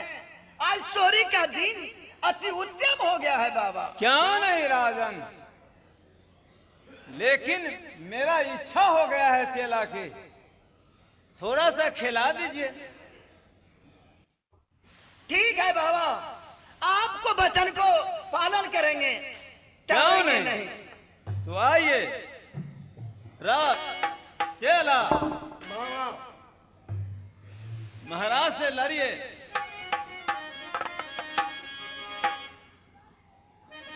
बुलाइए 1, 2, 3।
भाई सिपाही। महाराज आप तो पटका गए चुप थे। बेहुदा, सुनो, यहाँ कोई सुनता नहीं है, कोई देखता नहीं है। ए लड़का, जी महाराज। यहाँ जो है ना, पहले हम कहे थे कि संत बड़ी महान लोग होते हैं बाबा जी। जी महाराज। अगर पटकाए गए तो क्या हुआ? कुछ नहीं इस हुआ। टाइम में उधर आने वाला है नगर मोहब्बा से। हाँ महाराज। यही दोनों बाबा को रख लेंगे क्यों नहीं महाराज? और 2 भाई रहेंगे 4 मिल जाएंगे तो कितना लड़ेगा? कितना लड़ेगा दुश्मन? है ना क्यों नहीं महाराज? कि जिसका बाप को सर जो है अभी भी बरगद में झूल रहा है, और वह उधर कितना लड़ेगा? कितना लड़ेगा महाराज? है ना? क्यों नहीं महाराज? अगर जिस टाइम में सोरी में उसे सर को काटे और बरगद में झुलाए, उसके माँ जो है उदला को गोदी में लेके घूमने लगा। क्यों नहीं महाराज? है ना? हाँ। और तो अभी तो बाबा भी रहेंगे। ए बाबा इधर आइए। कहिए राजन। आप लोगों से एक काम है बाबा। कहिए, कौन काम है? काम है ये काम बाबा कि आप रह जाइए नगर सोरी में, और जितना आपको लिट्टी में लगेगा घी, आपको जो भी खाना होगा दूध दही, बाबा खाइए सोरी में रहिए। अब बाबा हुमाद के लिए तिल जौ मौद मखान हम ले आएंगे। क्यों नहीं? हाँ। लेकिन यहाँ के नर नारी सीख है कि नहीं? नहीं बाबा, वो तो सीख नहीं है। तो जब तक सीख नहीं होगा सांकट हाथ के पानी नहीं पीते यहाँ हैं। एक रुद्रा नाम का जो है उदल देवा आने वाला है, उसी के लिए आपको कहते हैं रहने के लिए। जो 2 मूर्ति हम आप 2 आप हो जाइएगा। वो रुदला था मुस्मतिया का बेटा, वही आने वाला है बाबा। ओ, एक बार जो हम लोग पहुंचे नागर मोहब्बा में, हम लोग को झोरिया उड़िया सब छीन लिया। मुस्मतिया का बेटा बहुत बदमाश है। सुनो, ठीक है, आने दो। नर नारी तो सीख नहीं है, उस सबको सीख कर दीजिए बाबा। ठीक है, ऐसा ही करूंगा। जाओ नर नारी के ले आओ अभी ले और आते सीख हैं करा दो। चल जाओ। भैया जी, तो हम आप चलिए इस जगह से। चलो। हो धीरे चल झगरू, गंभीर चल झगरू,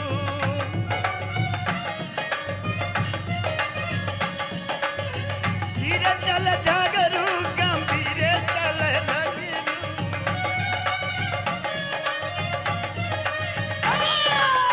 झगरू ये चलता बराबर जाए, जाता झगरू ये सोररी वाले।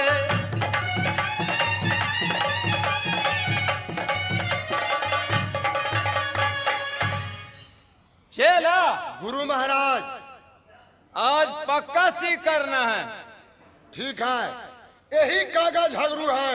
यही कागा झगड़ू है। हम तो सोचे कि कोई वीर होगा, लेकिन नहीं, या तो चुट्टी के तरह टहलता है। क्या नहीं?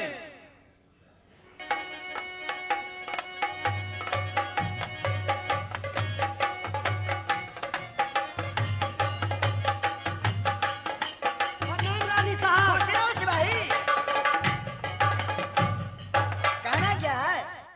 अपने राजस्वरी में 2 साधु बाबा आए हैं और महाराज झगरू सिंह जी कहे हैं और महाराज कागा जी हाँ, कि जाओ मिलन बहन गौरा और दोनों नर नारी है, उन्हें बुला कर ले आओ और उन्हें सिख करा दो। चलो। बाबा ने कहे हैं कि बच्चा साकट हाथ तो हम पानी नहीं पीते हैं, इसलिए वो सही कहे बाबा। हाँ हाँ वो बहुत तपसी बाबा है। एकदम तपसी बाबा बुझाते हैं। चलिए महारानी साहब। चलो।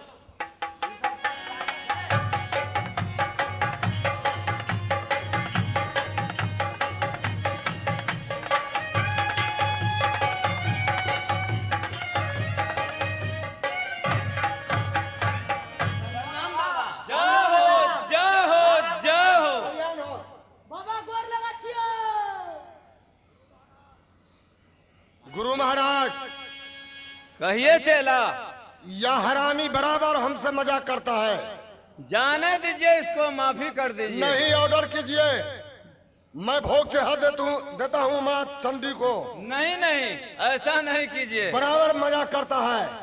करने दीजिए, चेला है। ऐसा नहीं कीजिए बाबा। बाबा ही मिर गया, बाबा बुझा रहा तू। ए बच्चा, गांजा कम गया है। गधा कम गया, गधा। ए गांजा। गुरु महाराज, कहो चेला। जल्दी सीख कीजिए। ठीक है, सीख करते हैं। आप लोग सीख करने आए हैं? हाँ हाँ महारानी। भाभी, ये सही बात है। हाँ, 10 मिनट हो जाएगी तो अच्छी रहेगा। ठीक है, जल्दी से सीखा बाबा कोई हो दिया, जल्दी से से सीखो ए बाबा करदरानी के।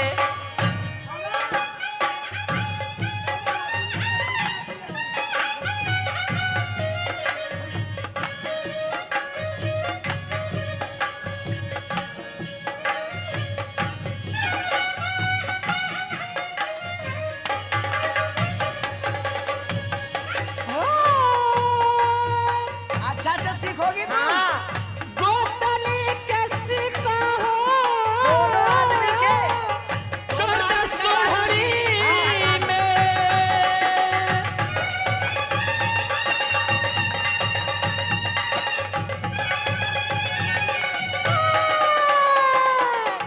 बाबा सुनियो हमारी बात, मन से वादी कहो करदा सोहरी में।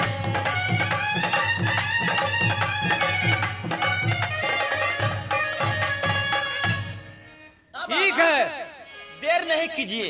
देर है तो अंधेर है। बाबा जल्दी हम दोनों गोतनी को सीख कर दीजिए बाबा। ठीक है, लाइन में आ जाओ। ठीक है बैठ जाओ। बोलो, गुरु मीठ की गुड़ मीठ, गुरु भी गुरु मीठ की गुड़ मीठ। बोलो, गुरु मीठ गुरु मीठ की गुड़ मीठ। गुरु मीठ।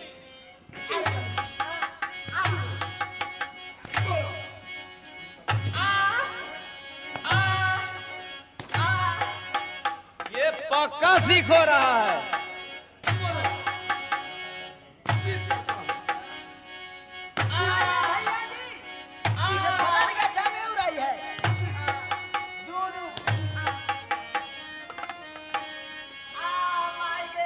गोतनी हे बाबा न लागे रस भोगी है लागे यार।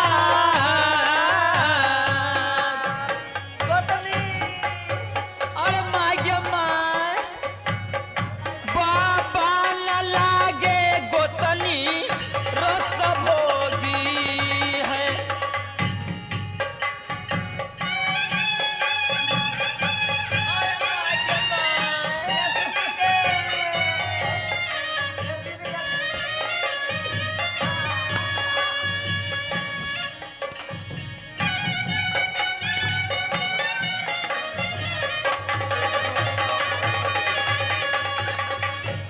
बाबा न लागे रस भोगी है।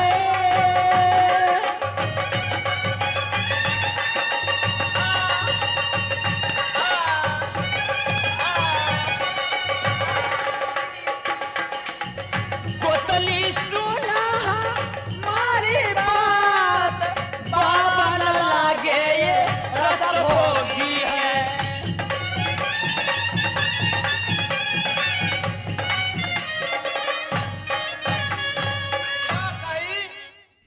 बाबा न लागे ये रस भोगी है। भाऊजी ये न रस भोगी न जोगी लागी। हमारे है नैया जब पंडित कहाए, साथे में उदल सिंह आया नगरी सोहारी।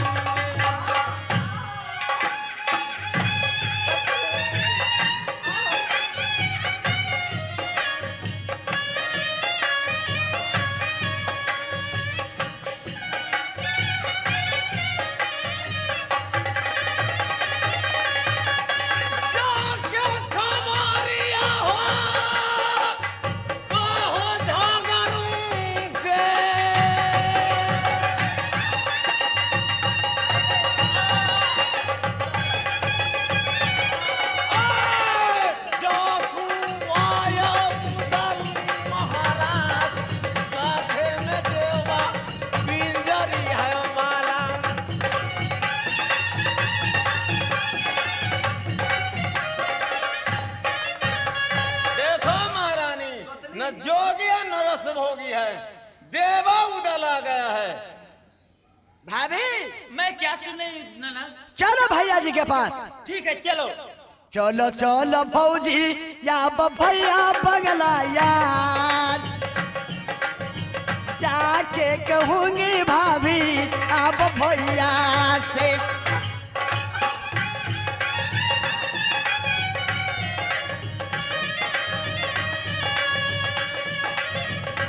की करे छ बोलो आगे लउदला हो मोहबाए पाला भाभी।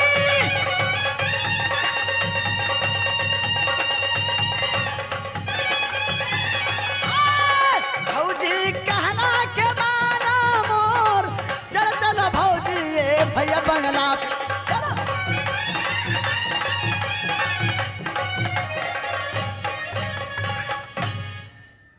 भाई देवनंदन, जंगी महाराज। भाभी हरकंचन, भाभी हरकेसर, क्या नहीं? भाई झगड़ू से जाकर बोलेगी। वह गुस्से में आएंगे, लेकिन चिंता कौन बात का भैया? कौन बात कर रहेगा? समलो पिंजरी वाले। ठीक है समलो चलिए। भैया, डराना नहीं है। गिराने का कौन बात है? जिसको भवानी दहनी होगी, रन में झूम जाएगा तलवार। कासर लेगा कासर देगा, मरने का पाती घर में झूला है। क्या नहीं? चलो भैया चलिए।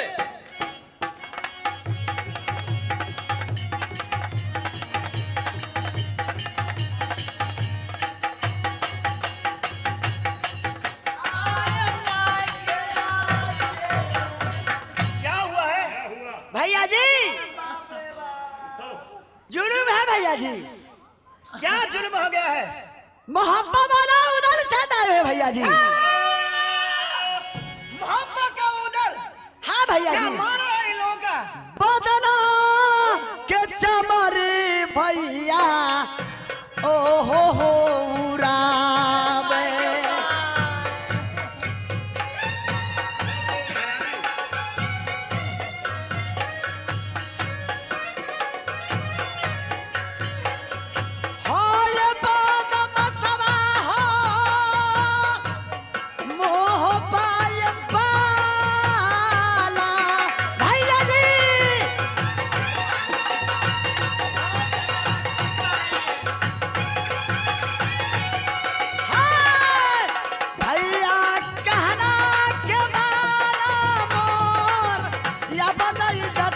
बचेगा सोरही में।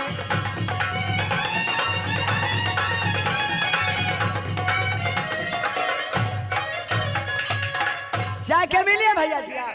तो तुम लोग जाओ भाभी। ठीक है मैं जा रही हूँ। चलो हमें हाथ दर्द कर रहा है स्वामी जी। ठीक है कागे भैया जी। मैं जानता हूँ कि देवा और उदल दोनों आया है। क्यों नहीं? भाई सुनो ये मेरा बात कहना मानो ये भीड़ खरीद के।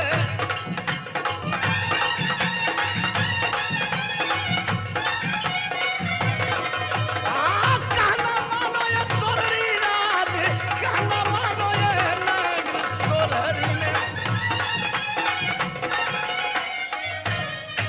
चलो मेरे भाई, चलिए।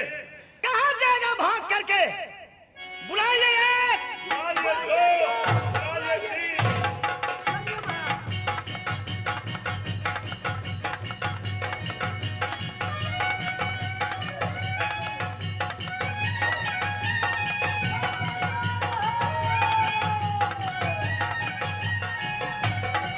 देवनंदन, जंगी महाराज। मारो मारो का डंका बजता है।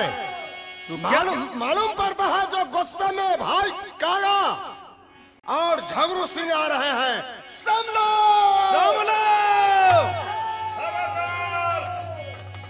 तुम कौन?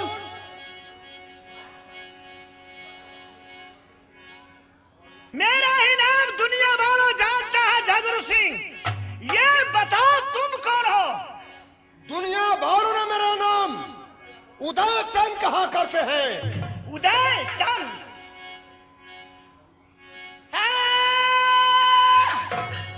उदय चंद तुम हो। जो हुआ से हुआ अभी भी कह रहा है, लौट करके चल जाओ। कौन बोलता है? मैं हूँ वीर झगरू।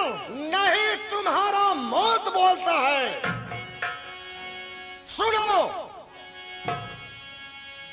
मौत? मेरा मौत बोल रहा है? तो फिर किसका? उदयतन, तू पहचाना नहीं है। अभी भी कह रहा है कि लौट करके चले जाओ तू नगर मोहब्बा में। सुनो, सुन रहे हैं? झगरू, ऊपर फेंकेंगे, चीले कौआ खा जाएगा, नीचे तुम गिरेगा तो चूर चूर हो जाएगा।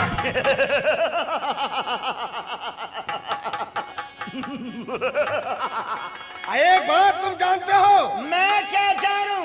तुम जान लो कि एक टाइम ऐसा था कि तेरा माँ बेमा बन करके दुनिया में घूमती थी, और अभी का समय ऐसा आ गया, कहूं मेरे पंजा से तुम मारा गया तो तुम्हें माँ और तुम्हें जो भी होगा हित गाली मुझे देगा। कैसे?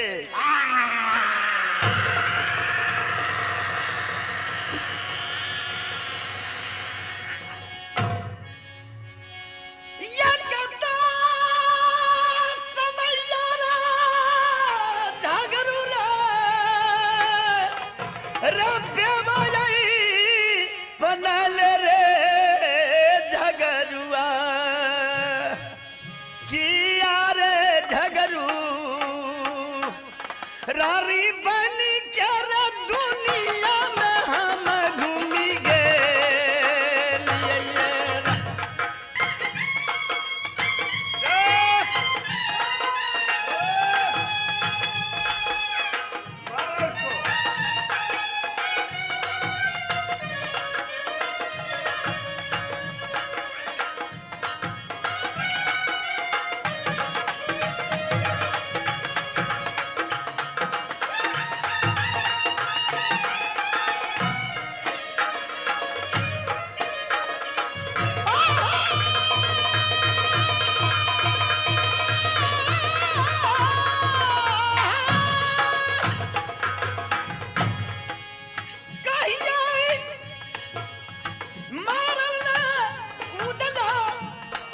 झगरू के यहाँ तेरे उजला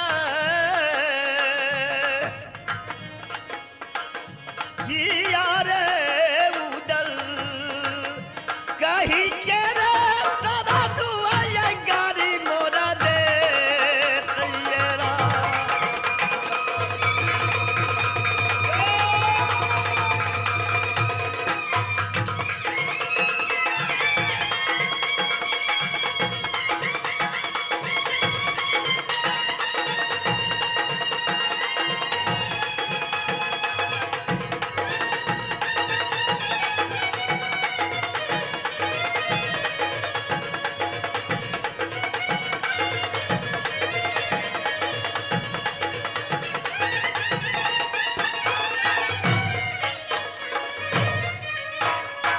भैया जी, मेरे भाई आप तब तक इस जगह से हट जाइए, इसके साथ मैं लड़ूंगा पहले। है ना? क्यों नहीं? ठीक है, लड़ो भाई मेरे। आप दब जाइए। उदला, बोलो। तुम चले जाओ यहाँ से। तुमको धमक से नहीं। तो कौन तेरी मुझमती अब लिया काल ने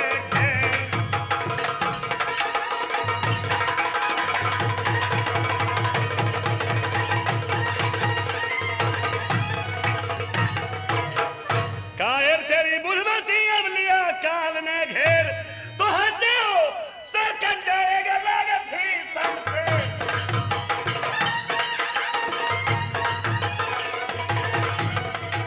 बढ़ा से बढ़ा तू बढ़ा से बढ़ा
देवनंदन, जंगी महाराज।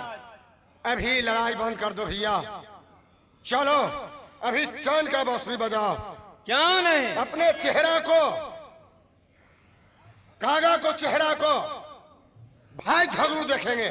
चलिए। क्यों नहीं, चलिए। जब तक चैन का बांसुरी बजाइए। चलिए चलिए।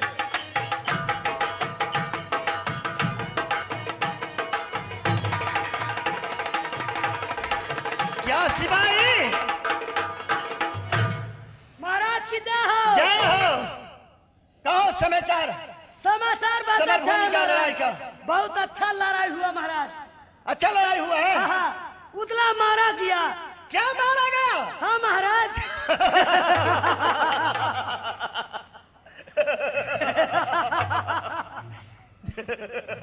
उतला मर गया। चलो देखूं उसे। चलिए महाराज। लाश पड़ा हुआ है। हाँ हाँ चलो देखो। चलिए।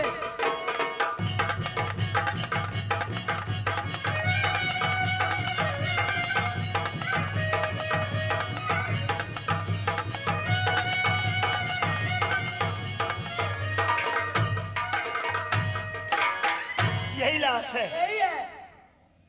देखना जरूरी है। उसे मुख से कपड़ा हटाओ तुम। नहीं महाराज, पहले दुश्मन को 5 लात मारिए गिन के, तब उसको मुंह ए देखिए। मेरा मरे हुए के क्या मारना कोई फर्ज बनता है? जी ये बात तो सही कहे। अगर कोई जवान जमीन में गिर गया हाँ उसे उठा लेना चाहिए, किंतु अगर कोई मर जाता है फिर मारना कोई फर्ज नहीं है। जी हजूर। इंसान का ये काम नहीं है। चलो।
मुझे खदेड़ रहा है।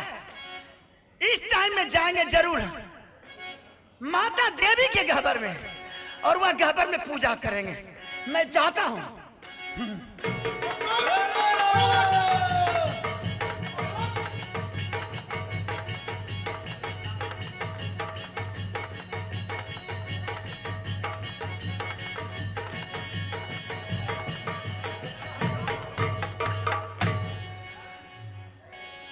ये माता देवी का गहबर है। इस टाइम में मैं क्या करूं?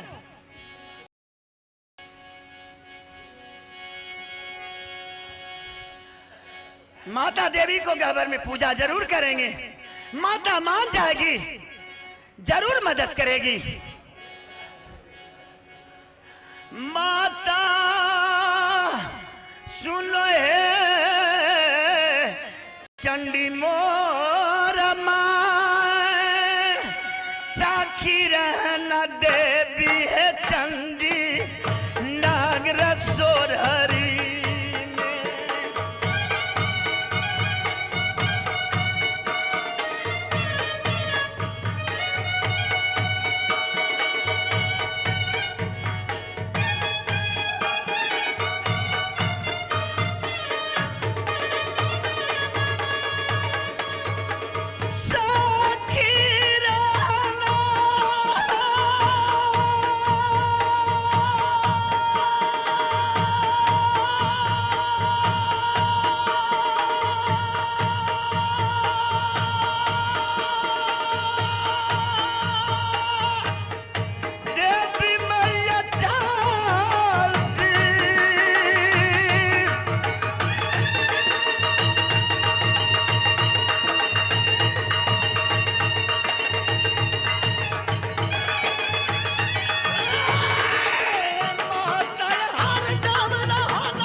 माता को गहबर में जरूर उन्हें पूजा प्रतिष्ठा करेंगे।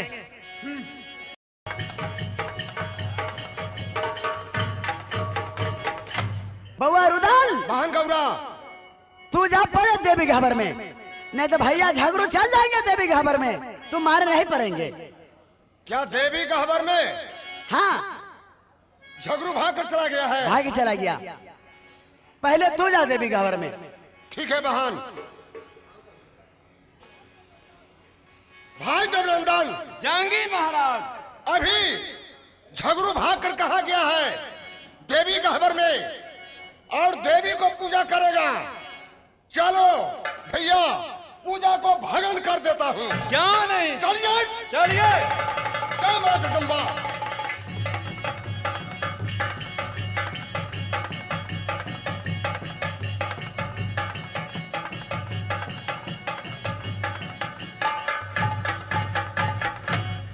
मैं इस टाइम भाग रहे हैं, और पीछे पीछे उधर देवा जो दोनों हैं, दोनों पीछे से खिदर रहा है।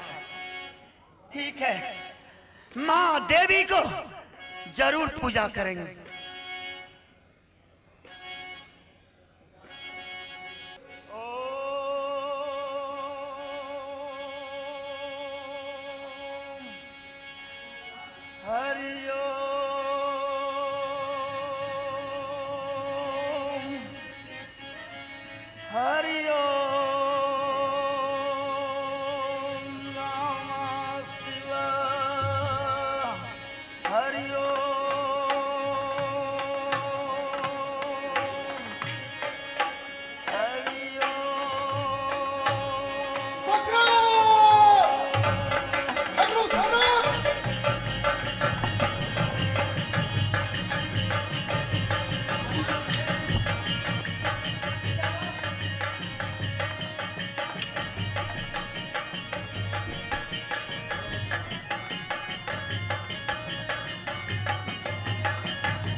भाई देवनंदन, जंगी महाराज।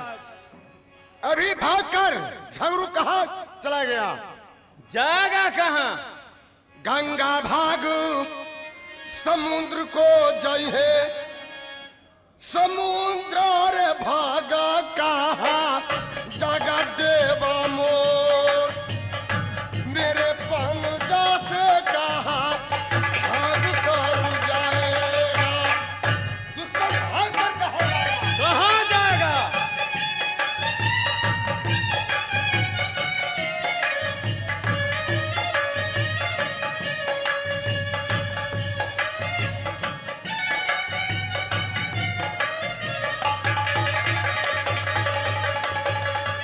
पापी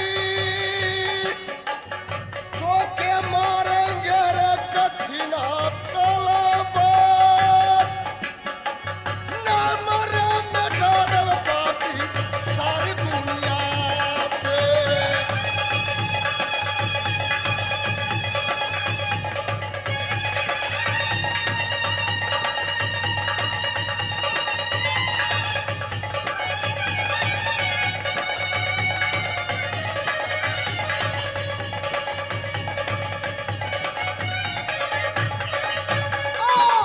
डाकू राजा मो ओ बाबाल, डाकू बेटा है मसमतिया को।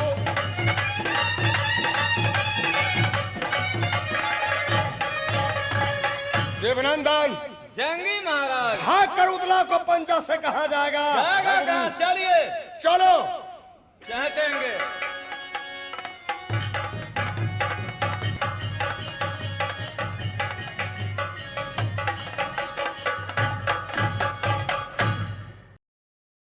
अब मैं क्या करूं? माँ देवी की गाबर में पूजा भी नहीं करने दिया। अब मैं यहाँ से जाता हूँ दिल्ली। पृथ्वी चौहान जो है दिल्ली का राजा, उनसे मांगेंगे 1200 पलटन। अगर वो दे दिया पलटन तो कुछ दिन लड़ाई में टिकेंगे। अभी मैं जाता हूँ।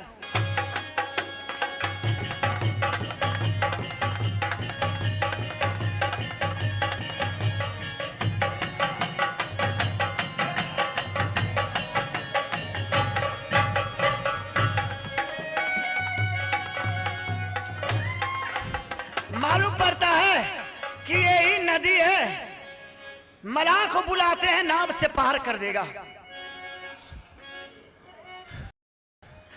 भाई केवट है, क्या करूं इस समय में? केवट भाई इधर नाव के ले आओ, पार उतरना है। जल्दी आओ भाई।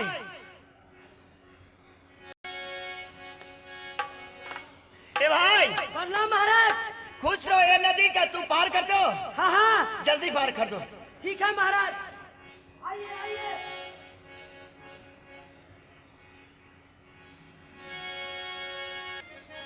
जल्दी से भैया दा दिन पार होता, जल्दी से नैया भैया पार ये लगा दो।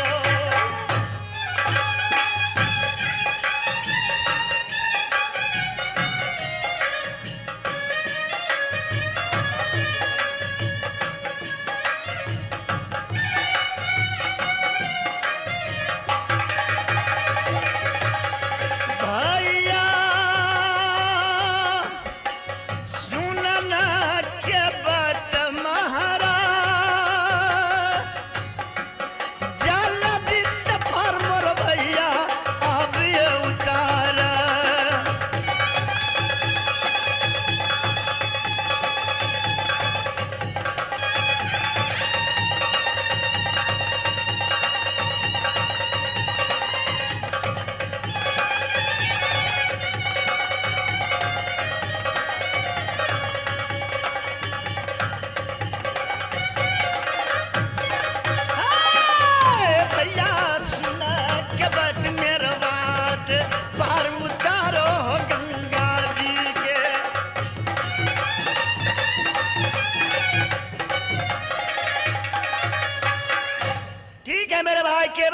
हम तो गंगा पार के आ गए। ठीक है। अब तो भैया अपना ड्यूटी करो, मैं जाता हूँ।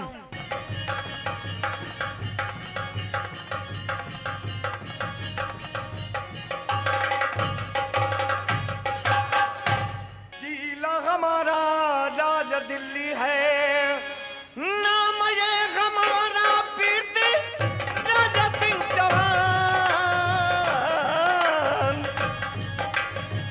नाम ये हमारा ये बाबू राजा पीरती।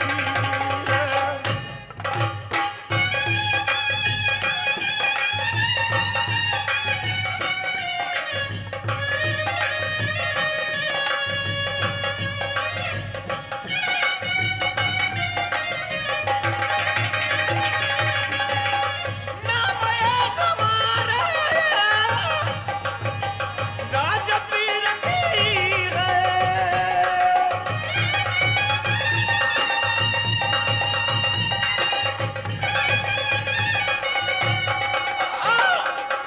भैया कहना ये मन मोर, नाम हमारा ये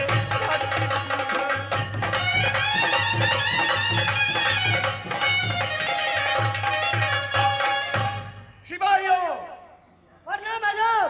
खुश रहो। कहो कैसा समाचार है आज दिल्ली का? राज दिल्ली का समाचार बहुत अच्छा है महाराज। ठीक है बहादुर, जजूर। अच्छा ही रहना चाहिए। जा करके गेट पे पहरा करो, अगर कोई आए तो मुझे सूचना कर दो। क्यों नहीं महाराज।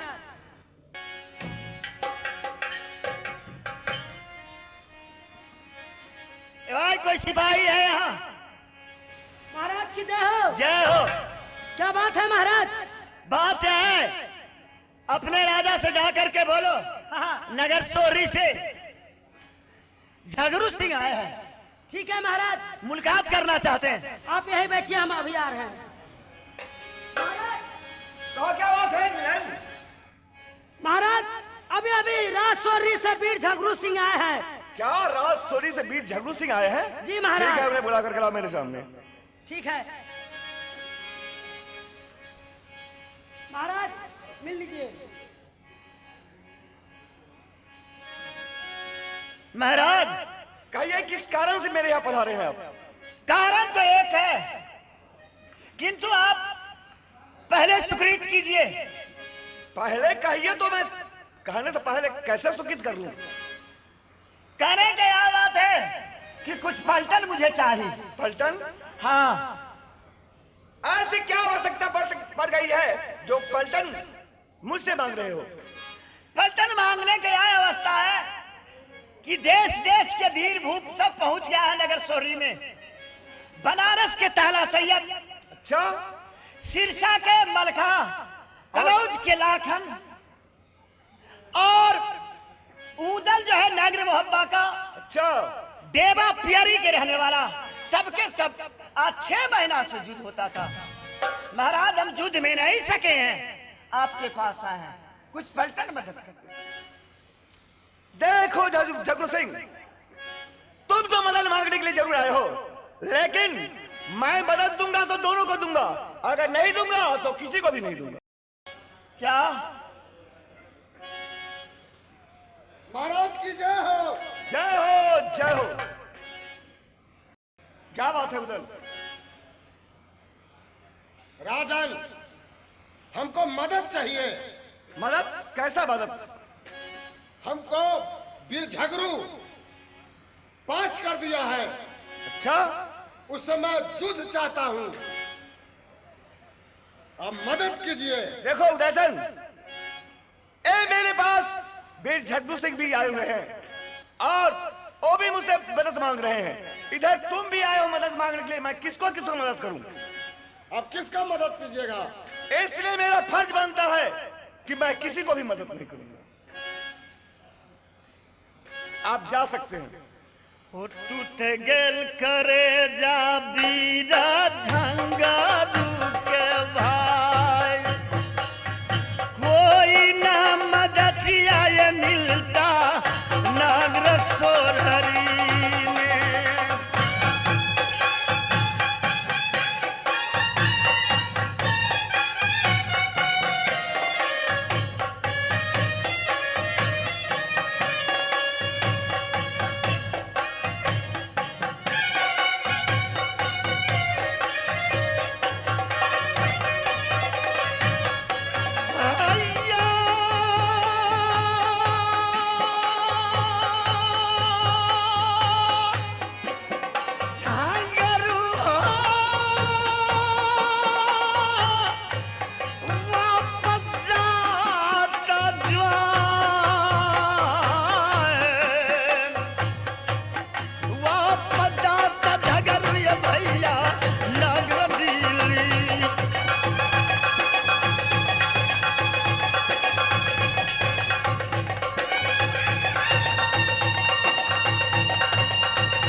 झगरू नगर दिल्ली से।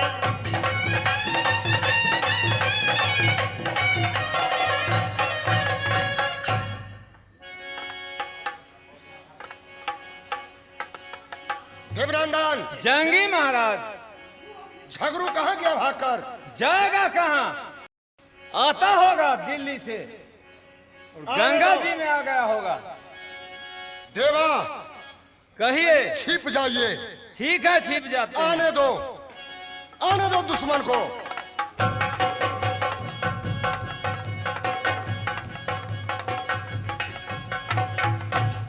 अब क्या करूं?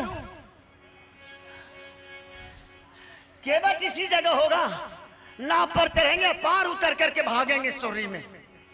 भागना जरूरी है। अबे तुम, कोई आदमी नहीं सहारा मेरा है, मेरा कोई नहीं सहारा है। इस समय जिधर जाता हूं उधर ठोकर ही ठोकर लगता है। क्या बात? मेरे भाई नाव पार ले आओ।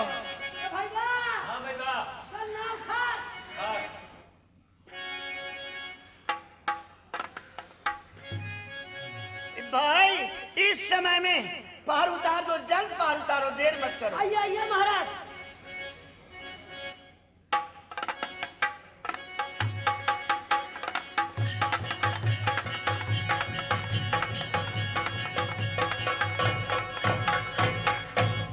केवट, नाव के डुलाओ मत, और इधर से उधर नाव हिलता है, मेरा कलेजा टहलता है। महाराज नगदा मार रहा है गंगा जी में।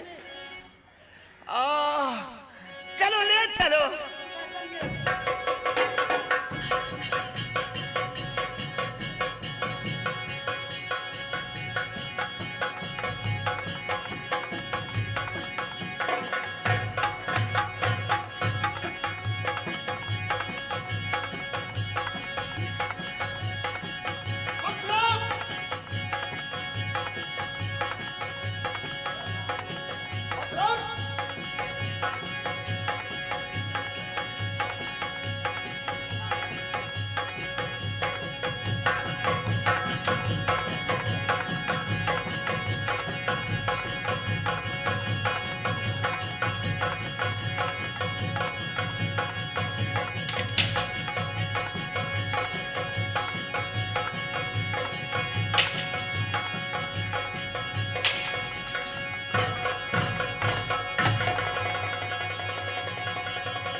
बोलिए माँ दुर्गा की जय।